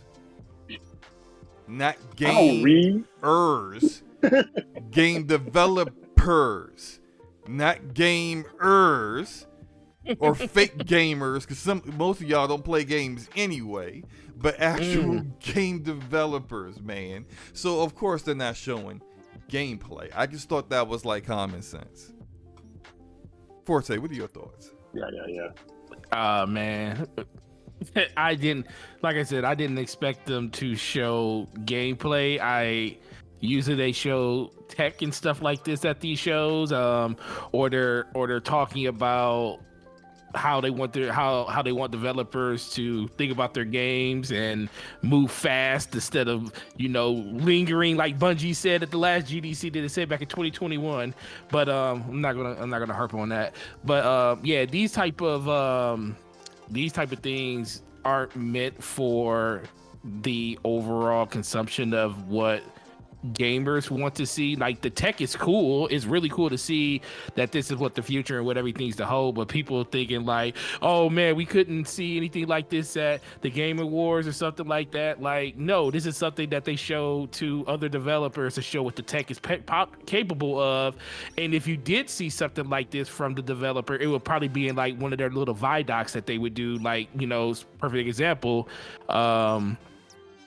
they did this before when they walked around and showed off their motion capture studio and stuff, and talked about their ability to just be able to capture the emotion right there on the fly, right there on the set, without having to go out and have to purchase and do anything. They have everything in house. So stuff like this is stuff that a lot of people would love to see, and but this isn't something that you're going to always see. But when I saw it, I was like, yo, this looks crazy. And it's think about when they first showed Unreal 5 off for the first time, and they showed it in that PlayStation demo. It looks light years beyond that at this point, and that's only been 2 years ago when they showed that first demo of the PlayStation with the girl running through the environments and stuff. That was, man. Okay, so the very first reveal was that 2021? No. Okay, all right. The Xbox Series X came out in 2020, right? 2020. They showed the Xbox Series X at Hellblade 2 for the first time a year earlier at the VGAs. So that was 2019. Yep. So at the VGAs is when they showed it again, right? Yeah, when they showed the second trailer with the her running and stuff. So it's been since 2020. 2020, okay. So we're looking like 2.5 years. Yes, this looks incredible, bro. So I can see why people are excited for wanting to see more, and I also think this is just that excitement is also coming from just a pretentious situation where people just want to see more of the games that Microsoft wants to put out, that they need to put out, and we really haven't seen anything from it. So it's like, kind of I agree with. We say this every week. Yo, where the games at, bro? Where the games at, bro? Yeah, we say it every I don't care if the week. Developers and I do understand some people's feelings when it comes to stuff like this, even though I understand that this isn't meant for mass consumption for everybody to see, because it's for the developers to show the tech. Gamers are thirsty, man. They when they see something like this, it's like, yo, why couldn't we have seen this months ago or weeks ago? And see the facials, like, I'm thinking, man, Hellblade gonna be incredible, bro. The facial animations, because, man, it's gonna be incredible. But like, even though this is impressive, I still need to say, I still be on the side of, coming from Hellblade 1, I thought the balance between combat and puzzles was off. It was too many puzzles in the beginning of the game. In the first half of the game, not enough combat. And then like all combat and then almost no puzzles at the end. And I think it should have been some kind of balance there. I think that combat needs to be deeper than what it was. Like, you can still go with the same foundation, the same style, you know, the same like theme and the same like look to how the combat looked, but you need to like really deepen it. You need to have more than one weapon. You need to have allow her to be able to like maybe potentially switch different styles. We need to have more than just parry, block, dodge, attack. Like, that's literally like all that she had. There was nothing else really there. Not like you know, nothing like abilities to develop skill trees, stuff like that. None of that kind of stuff whatsoever. So like, I want more, and hopefully that's what it provides. And I know that's what people want to see. But again, it's like that kind of goes into a deeper conversation that wouldn't have answers that would come from GDC, right? Like, this isn't where you get those answers. Where we should be getting those answers is this June at E3. That's where we should be getting these answers about what the combat looks like. And if we don't get those answers June at E3, all the smoke in the world, like a volcano erupting level amount of smoke for them. I mean, am I right or am I wrong? Yeah, you should, but that's where the fraudery comes in, because all the people who are upset about not seeing gameplay at GDC, if nothing is shown at E3, then they'll make the excuses for the platform. Well, guys, you know, gaming takes time. You got to be patient. Oh, now you got patience. You see what I'm saying? It's never consistent. Yeah. All the patience in the world when it comes to capping for your platform, but you know, yeah. And I guess everything else. I guess it's time to get to this next topic, because this next topic is about to be messy with a capital M. So, Redfall previews came out this week. And I would say probably a lot of other things on top of that came out this week. Yeah. So I mean, look, I would say, for like, to get to what the previews were saying about the game, for the most part, they seem to be mostly positive. It's some of my concerns with the gunplay seems to be like a lot of the people that played it said that the gunplay was like it varied from it was very good to it was serviceable, which is, I would say, a step up from where I would say Arcane's gunplay has been in their previous games. So cool. I'm still on a let me play it first so I can know for myself kind of deal, but that's good to hear. But there's some people that felt it was like they thought the overworld was bland and boring, and some other people thought the story was good. And some people liked the skill tree, some people didn't. But I think overall that the theme was the game had a very positive theme. And also they said that they're working on undoing the always online aspect, so that if you want to play the game offline, you can, which was something that never been a thing in the first place. I mean, we all play games online, but hey, apparently people was very vocal about that. So they took care of that. Although I wish they would hear my concern, which I think is going to be a big problem, which is the lack of co-op story progression. But yep, I ain't trying to go harp on that once again. I know what people want to talk about. It's a good one. It's a good one to harp on. It's a good hill to die on. It's a very good hill to die. But like I've said it before on the show multiple times, and I think everyone already knows, like, look, if you're the host, you're the only one that's getting progress for the story. And I think that sucks, and I think that's going to hinder people wanting to co-op with one another, and therefore hinder people playing the game long term. Nobody told me, he said, man, I'm not playing with nobody else. Everybody can play with me. Hey, and that's how a lot of people take it. That's because they don't want to keep playing the game and doing the same content over again just because they want to do it, help their buddy do the same content that they did. And yeah, people are selfish gamers. that's the reality of it. This is why games like Borderlands gives you credit for it gives everyone in the party credit for the progress. So I don't know. Part of me feels like I'm scared. Is the game short? Is that why they're doing this? I don't know how. Wait. No, there was one of the previews that I think they talked to Harvey Smith, who is the lead director. And I'm trying to. I don't want to speak something inaccurately. It's not a short game. I'll say that. I think they said that like if you rush through it, you could probably beat it in like 30 hours or maybe a little. Holy under crap! 30. That's not a short game, right? That's not a short game. I got a problem with this. Then if it's not that, Yeah. I would give them a semi pass if it was something like a 10 to 15 hour game, you know. But if you're talking about 30 plus hours, there's no. That's incredible, bro. That's no way. Yeah. That's Also, kind of strange too, Forte, because like for a game built around character-based classes, you know, some people would like to do multiple playthroughs of it. Usually, it's kind of the opposite. It'd be like a 10 to 12 hour playthrough. Right.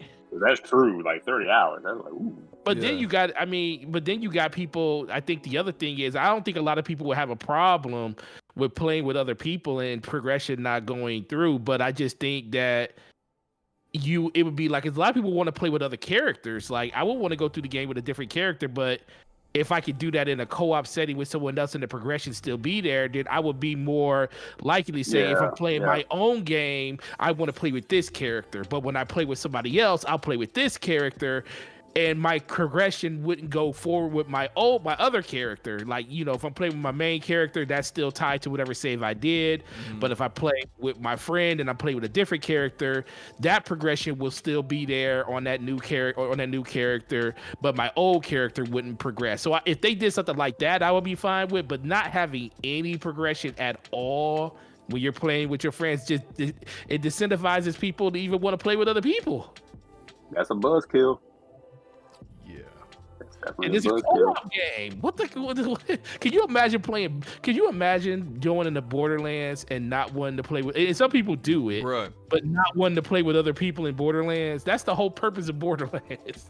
Yo, and that's why I just like, maybe I just come from the school of thought like this is how every co-op game should be, because Borderlands came out over a decade ago.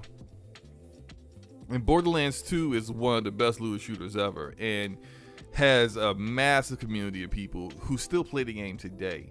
And for years and years, like a linear story experience with a ton of extra expansions and content. But the kind of game that people would just keep playing over and over and over again with other people. And it's like, you decentivize people doing that. If it's like all I'm getting out of it, I may get progression from my character out of it and maybe the gear that I earned in it, but if I gotta go back into my world and do the same exact stuff again and then maybe hope that somebody joins me, like because it's probably not gonna be your buddies. You might have to go randoms or something. It's just like, no, they did drop in, drop out, where you could you can load up and play the game with other people, and it match makes you into different. When you're doing the level, you get match made in with people. I'm good with it then to an extent. I mean, even then, I'm not really that good with it, but at least that way, if you wanted to play with other people, it's if people want to join a matchmaking pool and do that, then they kind of know that, hey, I'm playing this game with somebody on someone else's server. But then how would the game even decipher whose game it is at that point? So it's all messed up though. Look, I get you keep your weapons and you keep your levels like that you may have earned when you played with someone else who was the host. But look, I've done that. I did that just very recently, playing Remnant from the Ashes. Awesome game. Playing it with the Ash and Luca. And shout out there. And we were enjoying the game so much that in the beginning we did not mind doing the same content twice. It also kind of helped that there was a little bit of RNG with the bosses, so sometimes you wouldn't get the same boss even though you were running into the same content again. So that kind of kept things just a tad bit fresh. But over the course of the game, it started to get annoying. Right. And over the course of the game, you kind of just don't want to, like, we literally just beat 2 bosses, and we're at like a certain junction point where the story is going to hit like another chapter. All right, let's stop here. Why are we stopping here? Because we got to do this again tomorrow on your game with you hosting. And frankly, I just don't want to get too far where we got to go so far back to do this over again. That's annoying. And I think it's something that like gamers understand, but game developers don't understand, because they're not on our side of things, and they just kind of feel like, well, my content's awesome. Why wouldn't I want to play this over and over and over again? I mean, I play it over and over and over again, but you do it because you're testing it. You're seeing what works. You're trying to make sure that everything is works within this game design, skill trees, yada yada yada. But it's not necessarily for enjoyment. Right. I'm on the other side of it. I'm playing it for enjoyment. And maybe I just don't like your content as much as you do. And frankly, I don't want to do it again. And like it really doesn't, like, now, I'm not saying guaranteed I won't want to play that content again. Because when I played Borderlands 2, I can't tell you how many times I ran through the story just to keep leveling up characters and getting better loot and farming bosses, yada, yada, yada, right? But that's something that you don't know the player is going to be down for before you make it. And I just think before you make the decision. Yeah. And again, with that game, Borderlands, they made it so, hey, if you did the content already with someone else, a box will pop up. You want to skip this? You can replay it if you want, but you can skip it because you already did it. And that's all I'm asking for, to be able to skip content that I've already done. But let's let's get into some of this the controversy that's been going on about this, right?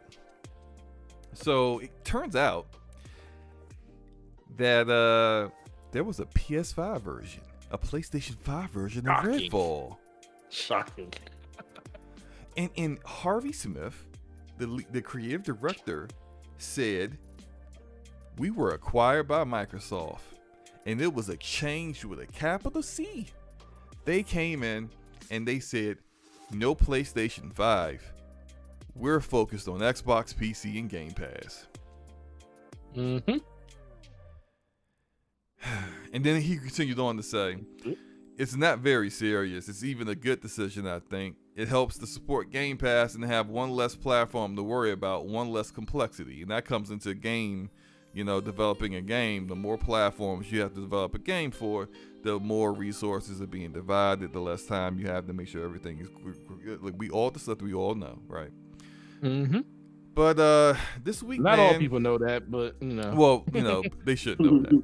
But this week was interesting, right? Because it just seemed like a lot of people seemed to act as if this was news to them, that a multi-platform publisher, where this game was being developed before they got acquired, had a build for this game on a platform that they weren't acquired by. Shocking. Oh man, but Phil said, right? He lied to us. I just, it's funny. Because to me, you know what this is, right? Yeah, we all know what this is. This ain't the fake outrage I've ever seen. Look, Phil has lied about some things, okay? VR? Where VR at, Phil? Oh, we don't want to show games too far in the future. Show it Everwild. Oh, we want to show everything that we're doing. Next time they do a show, we're only gonna show stuff for the next 12 months. Phil flip-flops. He wears flip-flops. This man was born with flip-flops on, okay? He's a flip-flopper. But this is where you guys are getting up in arms about. This is what Phil said. The man said, we putting the games where Game Pass lives. If you ain't got Game Pass, you ain't getting it. And if the game already existed on your platform, we gonna support it. But other than that, you know where it's gonna be. Game Pass. Case by case. Case by case. Case by case basis. Yeah, case by case basis, which still covers him, right? Because even then, it's like, hey, this is one of them cases where I said it's exclusive, so deal with it. Where's the lie at? Like, y'all, lie. The man flip flops all the freaking time, and then this is the one y'all want to be like, oh my god, the lies. Like, bro, be for real. This ain't it. This ain't the one. Not only some of y'all. He said that he doesn't want to take things away. He would get a lot.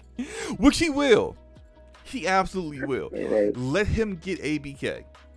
Let him get ABK. Mm-hmm. And we already saw what they said about after 10 years. Well, after 10 years, we think Sony should be able to make a competent competitor to Call of Duty. Which is hilarious. Like I wish like when they wrote that, like the person who was writing it, I wanted to see their face when they was writing to see if they could do it with a straight face. Because frankly, they know it's hilarious. And they know they're gonna make it exclusive after 10 years. But you know what? When you own stuff, you can do whatever the heck you want with it.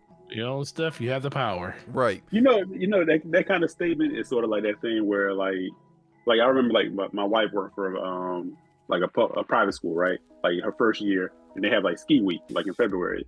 And one of the kids said to her, "Miss Jackson, where are you going? What country are you going to for ski week?" And she just laughed. It's like, well, you know, I got it like that, player. So it's almost like that statement from Microsoft. It's like, well, it sucks that y'all ain't got the money to buy a whole publisher, but you should be out there competing. You're out there competing. Right. Out there saying something to compete with Call of Duty. We ain't do it. We can't. We don't have to do it because we'll just buy it. But exactly. But y'all go figure it out. Exactly. Which is hilarious, right? It's hilarious that that is it's kind of like it's kind of hypocritical because you know like they wouldn't try to they tried to have Halo compete and we saw how that turned out, right? And they didn't put the resources necessary in to have Halo actually compete with Call of Duty, but they saying Sony should. Right. But you could be in that position when you got $70 billion to drop and say we going to buy that. You could talk that talk because you got the money to do so. Fine. But like Redfall though, really, this doesn't. That's the one that got people angry. This doesn't raise to the level of what he said. He wanted to give games to more gamers, and then he also said he wanted to have content for Xbox. Mm-hmm. Like y'all can't pick and choose when his words will be relevant. Like y'all can't look at every Phil Spencer. Look at every Phil Spencer interview. And the guy does an interview every other day. Okay, so you probably would have like a laundry, like a encyclopedia of interviews for like last year, right? Because the guy just won't stop doing interviews. And Forte, remember when I said I was like, Phil needs to stop doing interviews, because like, and this is something that BG said. Like a teenager on the phone. Right. But like BG had a great point when he said like. It's like Phil the gamer is competing with Phil the executive, where Phil the gamer wants to give games to everyone, but Phil the executive gotta make executive type decisions, which is providing unique content for his platform. So it's like when it comes to Redfall falls under content that is going to be exclusive for the ecosystem, the Xbox ecosystem. It's not a game that came out and was already on the PlayStation platform. Not only when they acquired ZeniMax Media did you not know the game existed. When you guys first saw the game, the majority of you laughed at it and said it was going to be trash. So why do you care? Here's what my question is. Why do you care about a trash game that you claim you were lied to about? Do you really care, or are you just console warring? because honestly, it doesn't it doesn't make any freaking sense. And none and if you flip it to the other side, I've been consistent about this with PlayStation. Man, where's our Final Fantasy VII remake? Your Final Fantasy VII remake is on the PlayStation. Go get it. Or on a PC. Go get it. If you want to play a game, go to the platform where it is. Because what's the whining going to do? Go ahead. No, especially the cats that are always like, well, I play on everything, this and this and that, and I gotta make sure I have everything so I don't miss nothing. Well, you won't miss that. But now you're making it a preference thing. Mm-hmm. You know, like you said, especially with like Final Fantasy, it's like, no, if you play on everything, then what's the problem? Just go pick it up and play it. Yeah, just go play it on the other platform. That's a whole different argument. It's like, go play it on the other platform, Mr. I own everything and I play everything and I got all this money. Well, all right, spend some of that money on the Xbox and shut up. Yeah, like, same dude that said my PlayStation collecting dust. Yeah. Whose fault is that? You got a $10,000 PC apparently, right? Spend right. You, I don't know why you spent that much money. All right, you got a $10,000 PC. You should be able to play Redfall in 8K, 5,000 frames per second. Enjoy it. Mm-hmm. So it's now like, so what are you complaining about it not being on PlayStation? You have options. If you want to play the game, you know what you need to do. It is no different than what the same people have been saying about Xbox guys complaining about certain games not being on their platform. This is the game. You know, Sony has the bigger install base, so they're able to negotiate things with publishers that make it easier to get deals, to get exclusive content that they didn't actually make on their platform. If you want to play it, you know what you need to do. Get a PlayStation. That's why they made the deal in the first place. Xbox don't got them options. So what they do is they take their large war chest, they drop a fat load, on the desk of these publishers or developers. We own you, your content's ours, and customer, if you want to play their content again, you know what you need to do. Buy an Xbox. It's no freaking different. People try to act like there's a difference. No, the hell there isn't. Get over it. Use your money, buy the games, buy the system, play the games if you actually play games. Because as we said before, a lot of y'all don't play games. So yes, very true. I'm off my soapbox. Go ahead. No, like you said, on the whole thing, to like, you know, with what Phil says, or, you know, business and that, it is true. Like, you know, you said Phil will flip flop and this and that, but I also need Xbox dudes to stop acting like nobody knows what Phil is talking about except for them. Yo, you didn't understand. You don't understand what he. Yo, absolutely. I've worked enough corporate jobs to know when a corporate person is doing corporate speak and talking out of both sides of their mouth. Yes, you know, like they all do it. They literally all do. Yeah. Thank You're you. misconstruing what he said. No, plain as day, I see what he's saying. You know, and BG had another good point with that. He said he does so many interviews. He says so many things that sometimes he probably doesn't even remember what he said to the last one. Yeah, that's true too. And that's why he gets himself in trouble. And they also, like, it's 100% true. And you guys, you know, we podcast on. I've said this like too. Like, stop talking so much on Twitter. All of them, stop talking. Aaron with his usual check-in. We're gonna be doing this and this and this, and just wait. It's like, just y'all get this baby bird syndrome with these guys, where it's like they're so thirsty to contact you or get you to follow them or tweet. It's like they believe everything that you say. And just stop talking so much. Yeah, the Phil Spencer and just deliver. The Phil Spencer worship is weird. Like, I don't know why people got act like they hippity hop and flip flop all the way to like this mindset and this logic that like, oh, it was all in the master plan. No, it wasn't. So he just every year he comes up with a new narrative on what he thinks Xbox should be doing. That's right. That's the game plan. You acquiesce to everything. Like, you acquiesce. I could break it down from 2013 and now. Every pivot that they've made in the space, the fan base, the hardcore base acquiesces to and takes on, and that's the new mantra, right? Right. And it's like, My football coach always told me, like, you don't put any man on a pedestal because he puts his pants on one leg at a time. Like he said, the dude that jumps in his pants, that's the dude that you worship.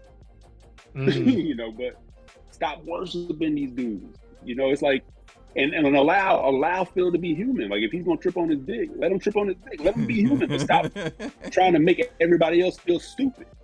He's gonna say things. He's a corporate dude, and BG had it 100% right. You got Phil the gamer, Phil the corporate dude, right? But then they also have this thing where the fan base has given them this good guy image, and they're desperate to hold on to it at every turn, and that's when they step on the rake. It's like you're not gonna always be the good guy. Some people gonna get hurt. I shouldn't say hurt. To me, that's a dumb equation to put with gaming type stuff. Somebody's gonna be mad. Here's the weird thing is that it's like people act like he's like this dominant force in gaming, and he's taking over everything, right? And they champion that. And then you got the people that act like he's Uncle Phil. Hey, there's only one Uncle Phil, okay? It ain't him. Only one. Amen. It's only one Uncle Phil. Rest in peace, Uncle Phil. Like there's only one Uncle Phil. He ain't Uncle Phil. This is just Phil. He's Phil Spencer, the executive. He's not going to go hang out with you. He's not. He plays games with some of you guys, like two, not all you guys. Like you're not buddies with him. This is his job, right? And these guys will try to demonize Jim Ryan for what Jim Ryan's doing. But frankly, if the roles were reversed, Phil Spencer would be doing what Jim Ryan's doing right now. I said that too. Like if it was a Freaky Friday scenario where they flip company, and Phil went to work for Sony and Jim went to work for Microsoft, they would take on whatever role they need to take on for whatever that company's way forward is. Right. Phil Spencer would be telling Lulu.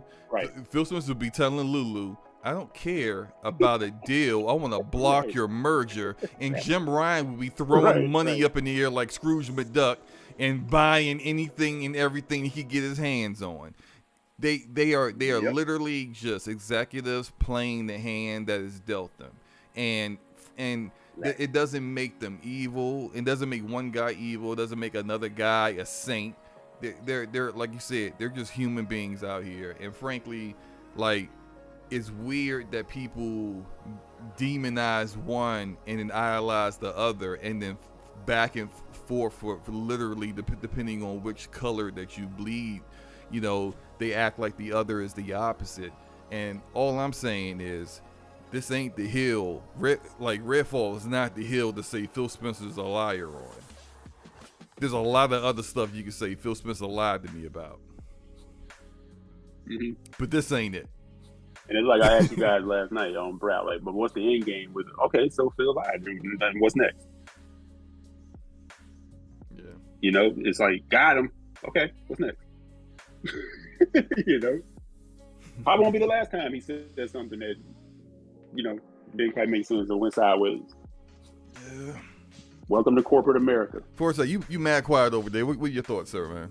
I'm just listening to this. It's like, it's crazy to me when I sit there and I just listen to and think about it.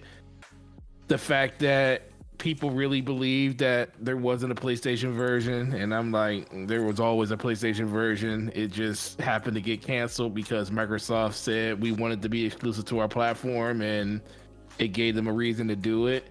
But outside of that, then the whole Phil Spencer lying and everything, it's just, people just try to find some way to have their narrative make sense to them. And that's the one thing that I've always loathed about the community is like, we just can't be wrong, or we just can't be like this, just the way it is. The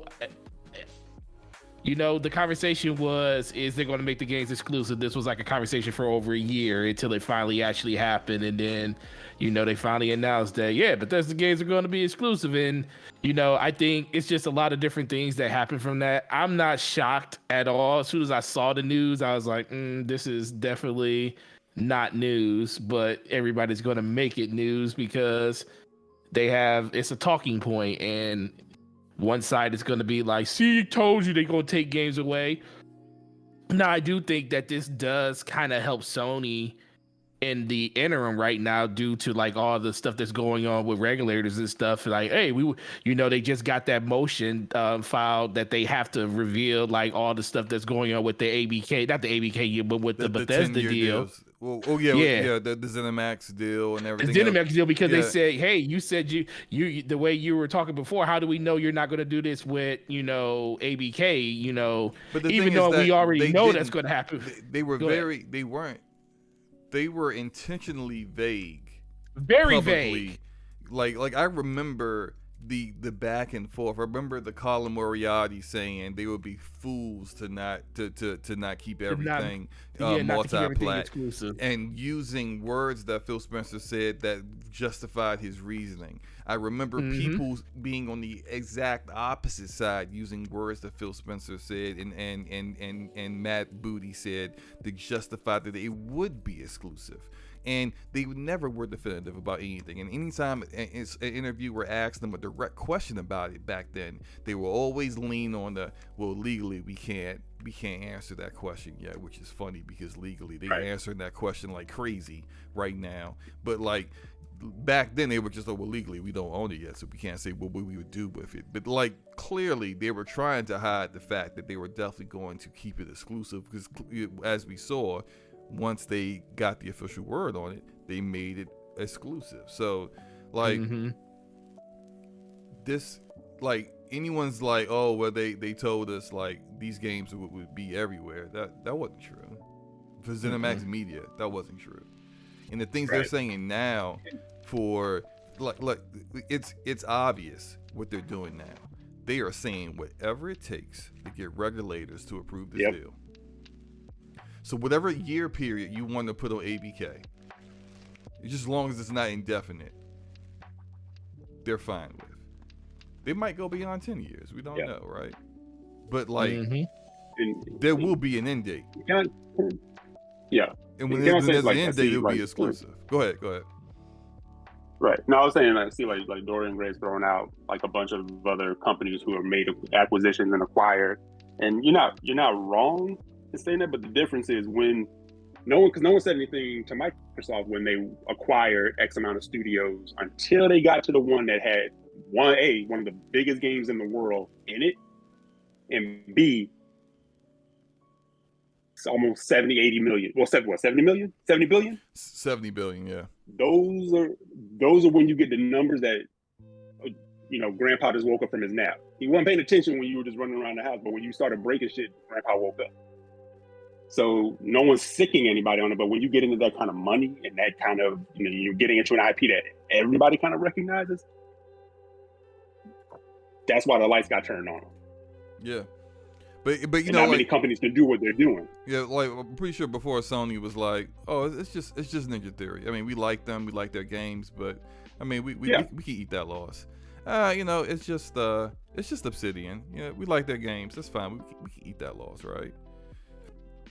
But then, and I'm pretty sure, and I've said this before, if you kind of look at what they did with Minecraft, Sony expected them to take Minecraft off their platform, and then they didn't. Right. And so yeah, they did. You spend billions of dollars. I'm pretty sure a lot of people at Sony was kind of thinking the same way Colin Moriarty was thinking. Well, I mean, they spent billions of dollars. You want to recoup your investment. You're not going to take it off of the biggest platform in console gaming. And then they did it. And so you have to have, even though it doesn't make any logical sense for them in 2025, if they got the acquisition and then of course the marketing deal with PlayStation, once the acquisition is done, they're never getting another marketing deal for COD again. If you get the acquisition, you would have to really truly consider that 3-year deal that they offered right off the break before Sony could say a word, that 3-year deal wasn't for your benefit, it was for theirs. Because they were going to market the heck out of it on Xbox for 3 years and then take it off your platform. Right. And they thought maybe 3 years is all we need to shift the balance, which, I don't think that's enough time. And they, they probably, but looking in retrospect, probably agree it's probably enough time. but I think they think 10 years is enough. And notice none of their what's the word I'm looking for?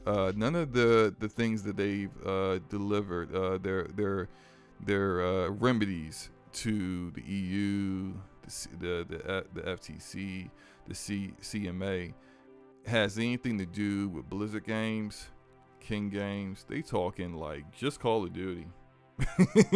They not trying to look. They know what they're doing, and they want to create a platform where we basically bought all this content, and this is where it is. So you have a choice.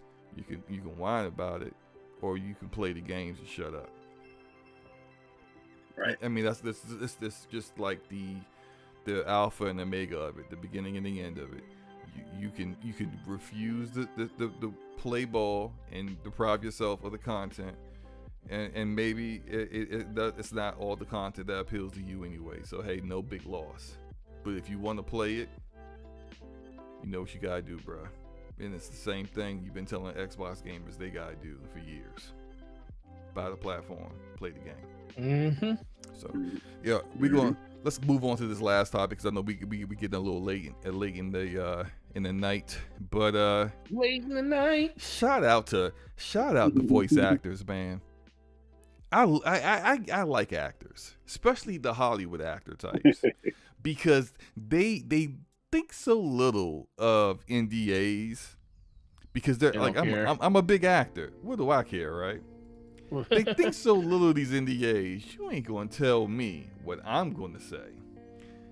If I feel like breaking the street date, guess what I'm gonna do?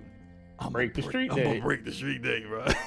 So shout out to Tony Todd, who is I would say legendary actor, at least in my book. The original Candyman, great horror movie from the 90s.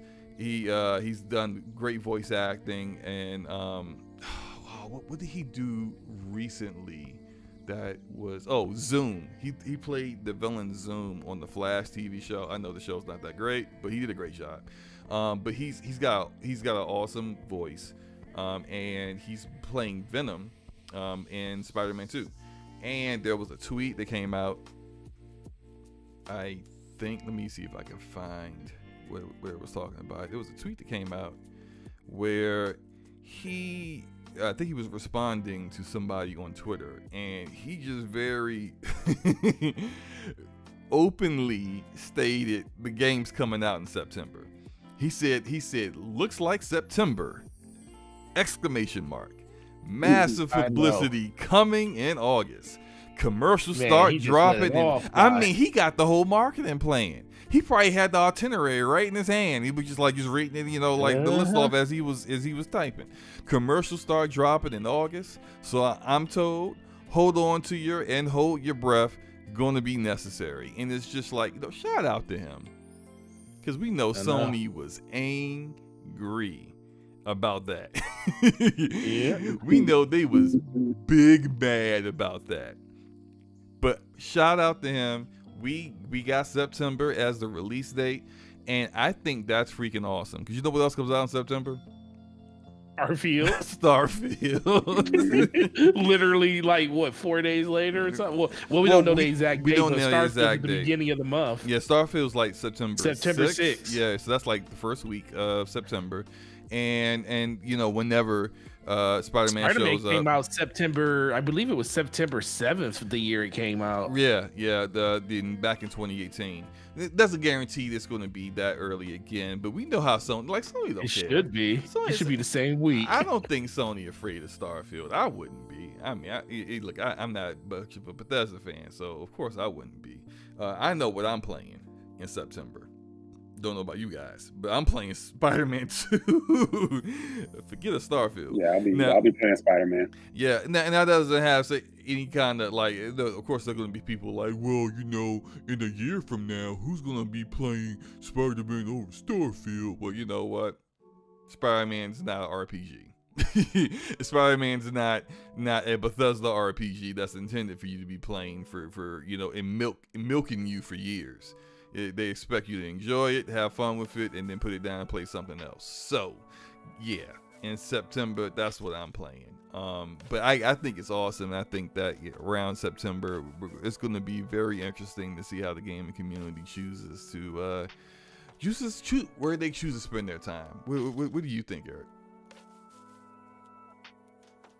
Well, like you said, I know where I'll be playing. But then again, like you and I kind of share the same feeling when it comes to Bethesda proper versus Bethesda software. Mm-hmm. But that's no knock on Starfield. Like I'm hoping that this might be that Bethesda proper game that actually, gets its hooks in me and I actually dig it. Because, I love like Outer Worlds and stuff like that. But I know that was like, Obsidian did the premier Fallout game that everyone loves, Fallout New Vegas. So that kind of tracks because I like Obsidian. But no, I'll be playing Spider-Man 2 personally. And if Starfield is good, I'll be playing that. I'm playing that as well, but I'll be playing Spider-Man first. Yeah. But I like the fact that both of them, I like the fact that September has the 2 heavy hitters in it. Or the quote unquote heavy hitters, Because we don't get that very often. I like to see them go head to head. Yeah, right. Which is, like, I think that, I think it's almost kind of like it wasn't on purpose. I feel like Sony probably internally, like what Tony Todd told us was probably something that Sony had in the works since the beginning of the year. And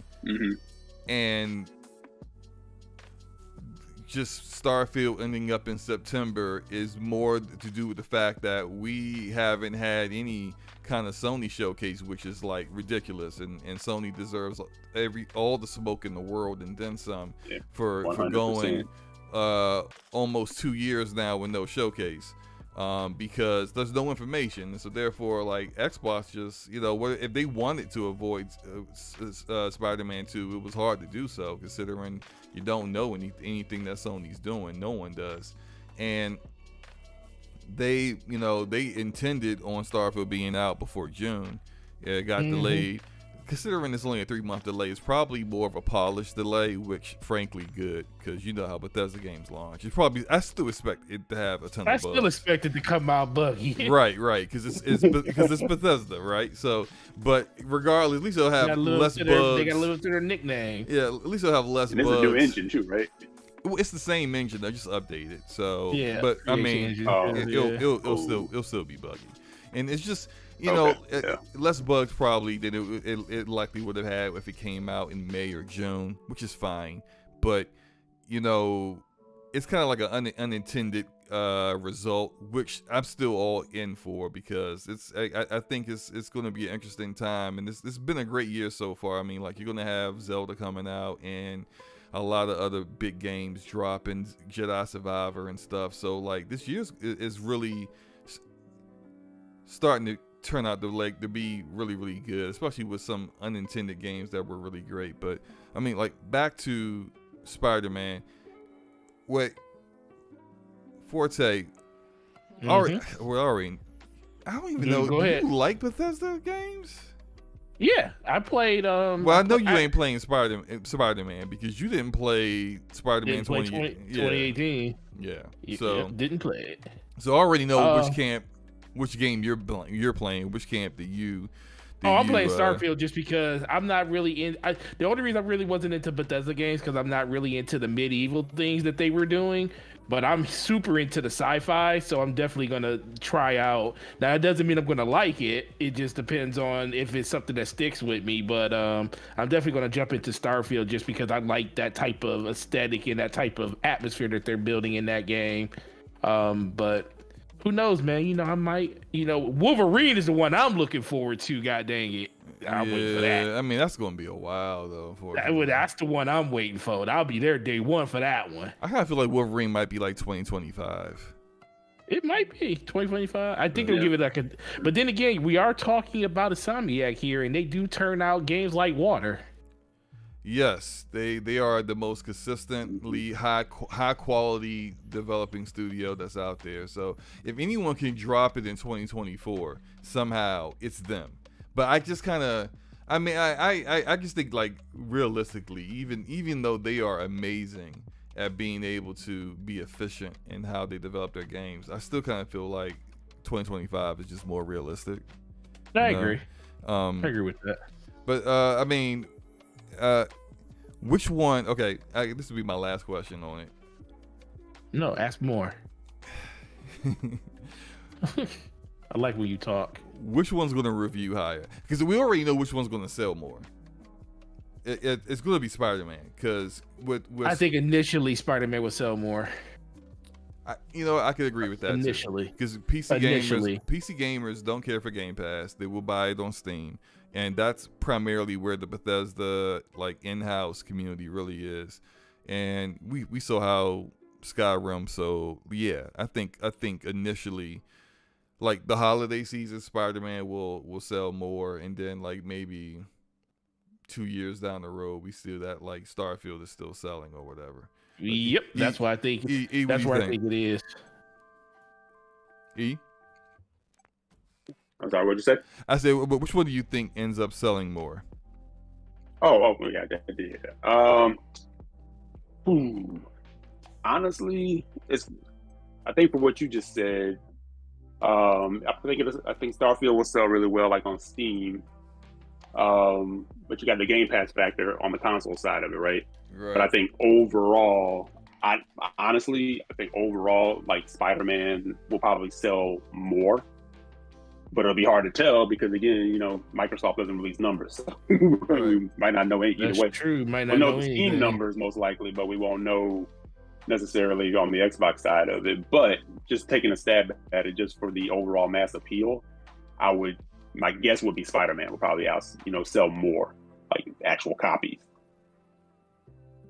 Yeah, I think initially, I think this holiday, definitely Spider-Man's going to outsell Starfield by a significant margin. But I think by a country mile. But right, but I think the Starfield, especially on the PC side of things, will have more legs there, where it will over the years.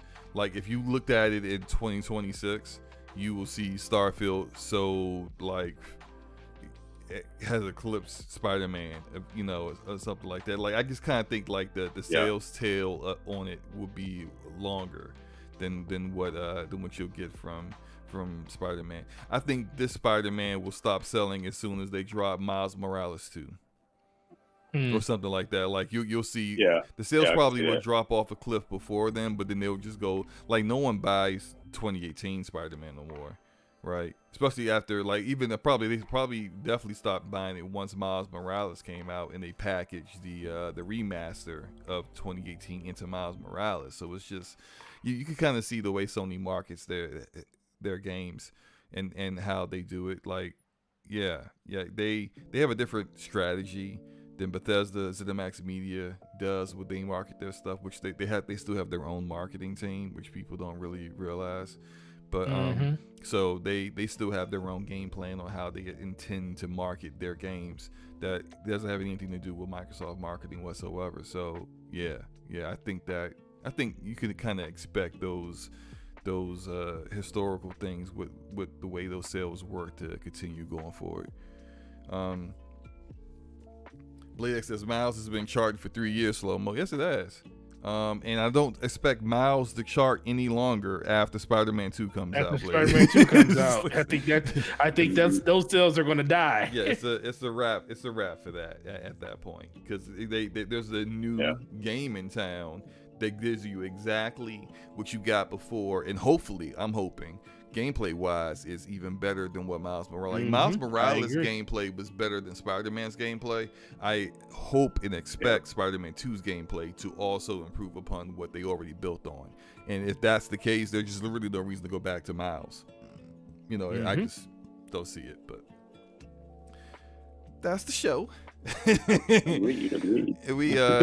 I said we was running a little long, but it's not as long as we've been sometimes. But it's been 12 o'clock before. True. Let's go and get up out of here. We had an awesome show, and definitely appreciate the homie Eric Jackson coming through. Eric, let all the fine people know where to find you and what you got going on. Yeah, you can find me on Elon's Twitter, EC Jackson with an X, and that's pretty much it. Unless I'm guesting on a pod, But I appreciate you guys having me as always, man. I'm glad I could finally make it through. Hopefully, it won't be that long again until the next visit. I don't think it we'll will be harass because you. there's a lot of games hidden, so we got a lot of stuff to talk about to start through the rest of the year. So, but no, again, thanks for having me, man. You know, I always love coming through and chopping it up with you dudes. Absolutely, Oh, bro. We love to appreciate have you, you. bro. Forte. Yo, great show. Thanks to the homie E-Jack for coming through, man. It's always a great time. I feel loved again, you know, because he's here. It's awesome. Slow mo, Yeah, I great don't get to job as talk to you that always. much more, so this is good, man. Oh man, Forte, slow mo, great job as always with the show. You always kill it. Make sure you check us out next week, DPS episode 127. It's going to be amazing as it was this week, and make sure you have a great weekend. Check me out on Gaming Forte, YouTube, Twitter, Xbox Live, and PlayStation. And you guys have a great week. And as for myself, look, lunchtime with slow mo's coming back. Yo, stop it. Yes, it is. It would have came back if we weren't all like on our deathbed, sick in my household. Like that stomach virus ran through the entire household as well as my stomach. I know that's nasty, but still, it's the truth. That is nasty. But I'm a bit healthier now, and I hopefully next week I can get back to like doing that regularly, and not have stuff just popping up and everything, and messing everything up. I did want to acknowledge our channel members before we got up out of here. Forte, do you have that already up? I will pull mine up right now. Pulling them up. Ooh, that is a good question. Shout out to Jack Mujani in the chat. Probably one of the funniest people on YouTube. And he said that he thinks Starfield will have a higher. He believes that Spider-Man 2 will sell more, even long term. But he thinks that Starfield will have a higher Metacritic score. I kind of agree with that. I think I kind of agree with that too, because it seems like even though Insomniac makes high quality games, they never hit 90. Like all their games are like high 80 games. Like I think Spider-Man's like 88 or 87. I think Miles is somewhere there too. Like Ratchet and Clank is in the 80s. Like they've had some 70 games like in the past, like a long time ago, but like everything else, like I think even Sunset Overdrive was in the 80s too, and it's just like they've never had a 90 rated Metacritic game for whatever reason.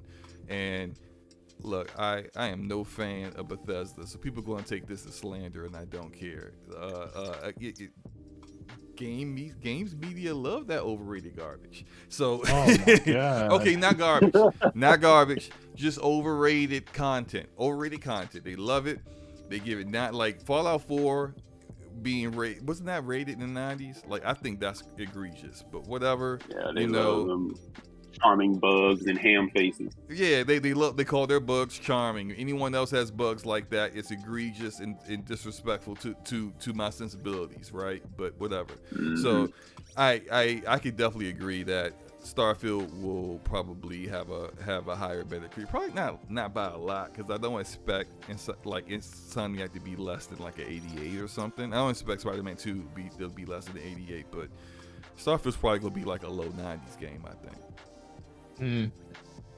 True. What do you? I got it. I got my stuff up. Okay, go ahead. Shout out to the people that support the channel. Shout out to the 10%ers. Shout out to DFlex27. Shout out to Dragonheart Yobi, Stardust Cicero, Texas, I'm a Rich Swag Lord, Ramon Terrell, Hargy Shani, Brat, Basement Radio Arcade Podcast, Corey Hale, Erodimus, Slow-Mo Backslap, DJ Oris, that guy Smitty. Really appreciate all the love and support you guys bring to the channel. And go ahead, Slow-Mo. Yo, shout out to you guys. Shout out to DexFlex27, Neil S, John the Don, Vay, Babe, Dragonheart Yobi, Enrique, Harky Shani, Texas, Shoop Serum, Erodimus, Ramon Terrell, Homie One Kenobi, Gaming Forte, Corey Hale, Stardust Cicero, and that guy Smitty. And like we said before, we appreciate you guys supporting us in this way. And we hope you guys enjoyed the show, because we're about to get up out of here. And anybody got anything else to say before we call it? Peace and love. Nah. Peace and love. Peace and love. Shout out to the chat. Out there popping. Cool. All right, we out, people. Enjoy your games. Have a great weekend, and we'll see you guys next week. Peace. Peace. Peace.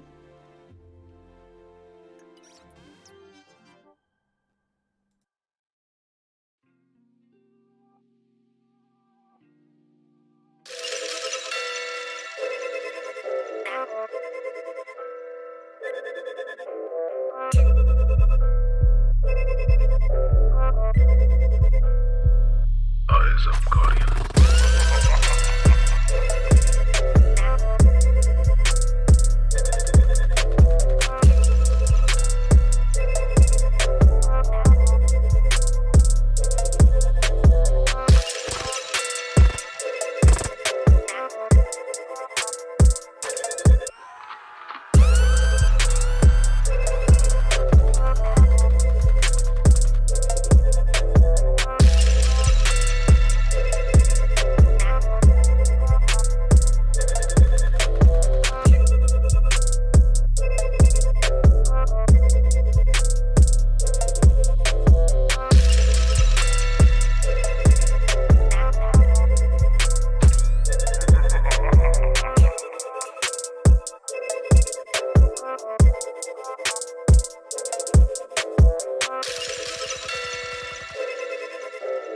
Wipe yourself off, man.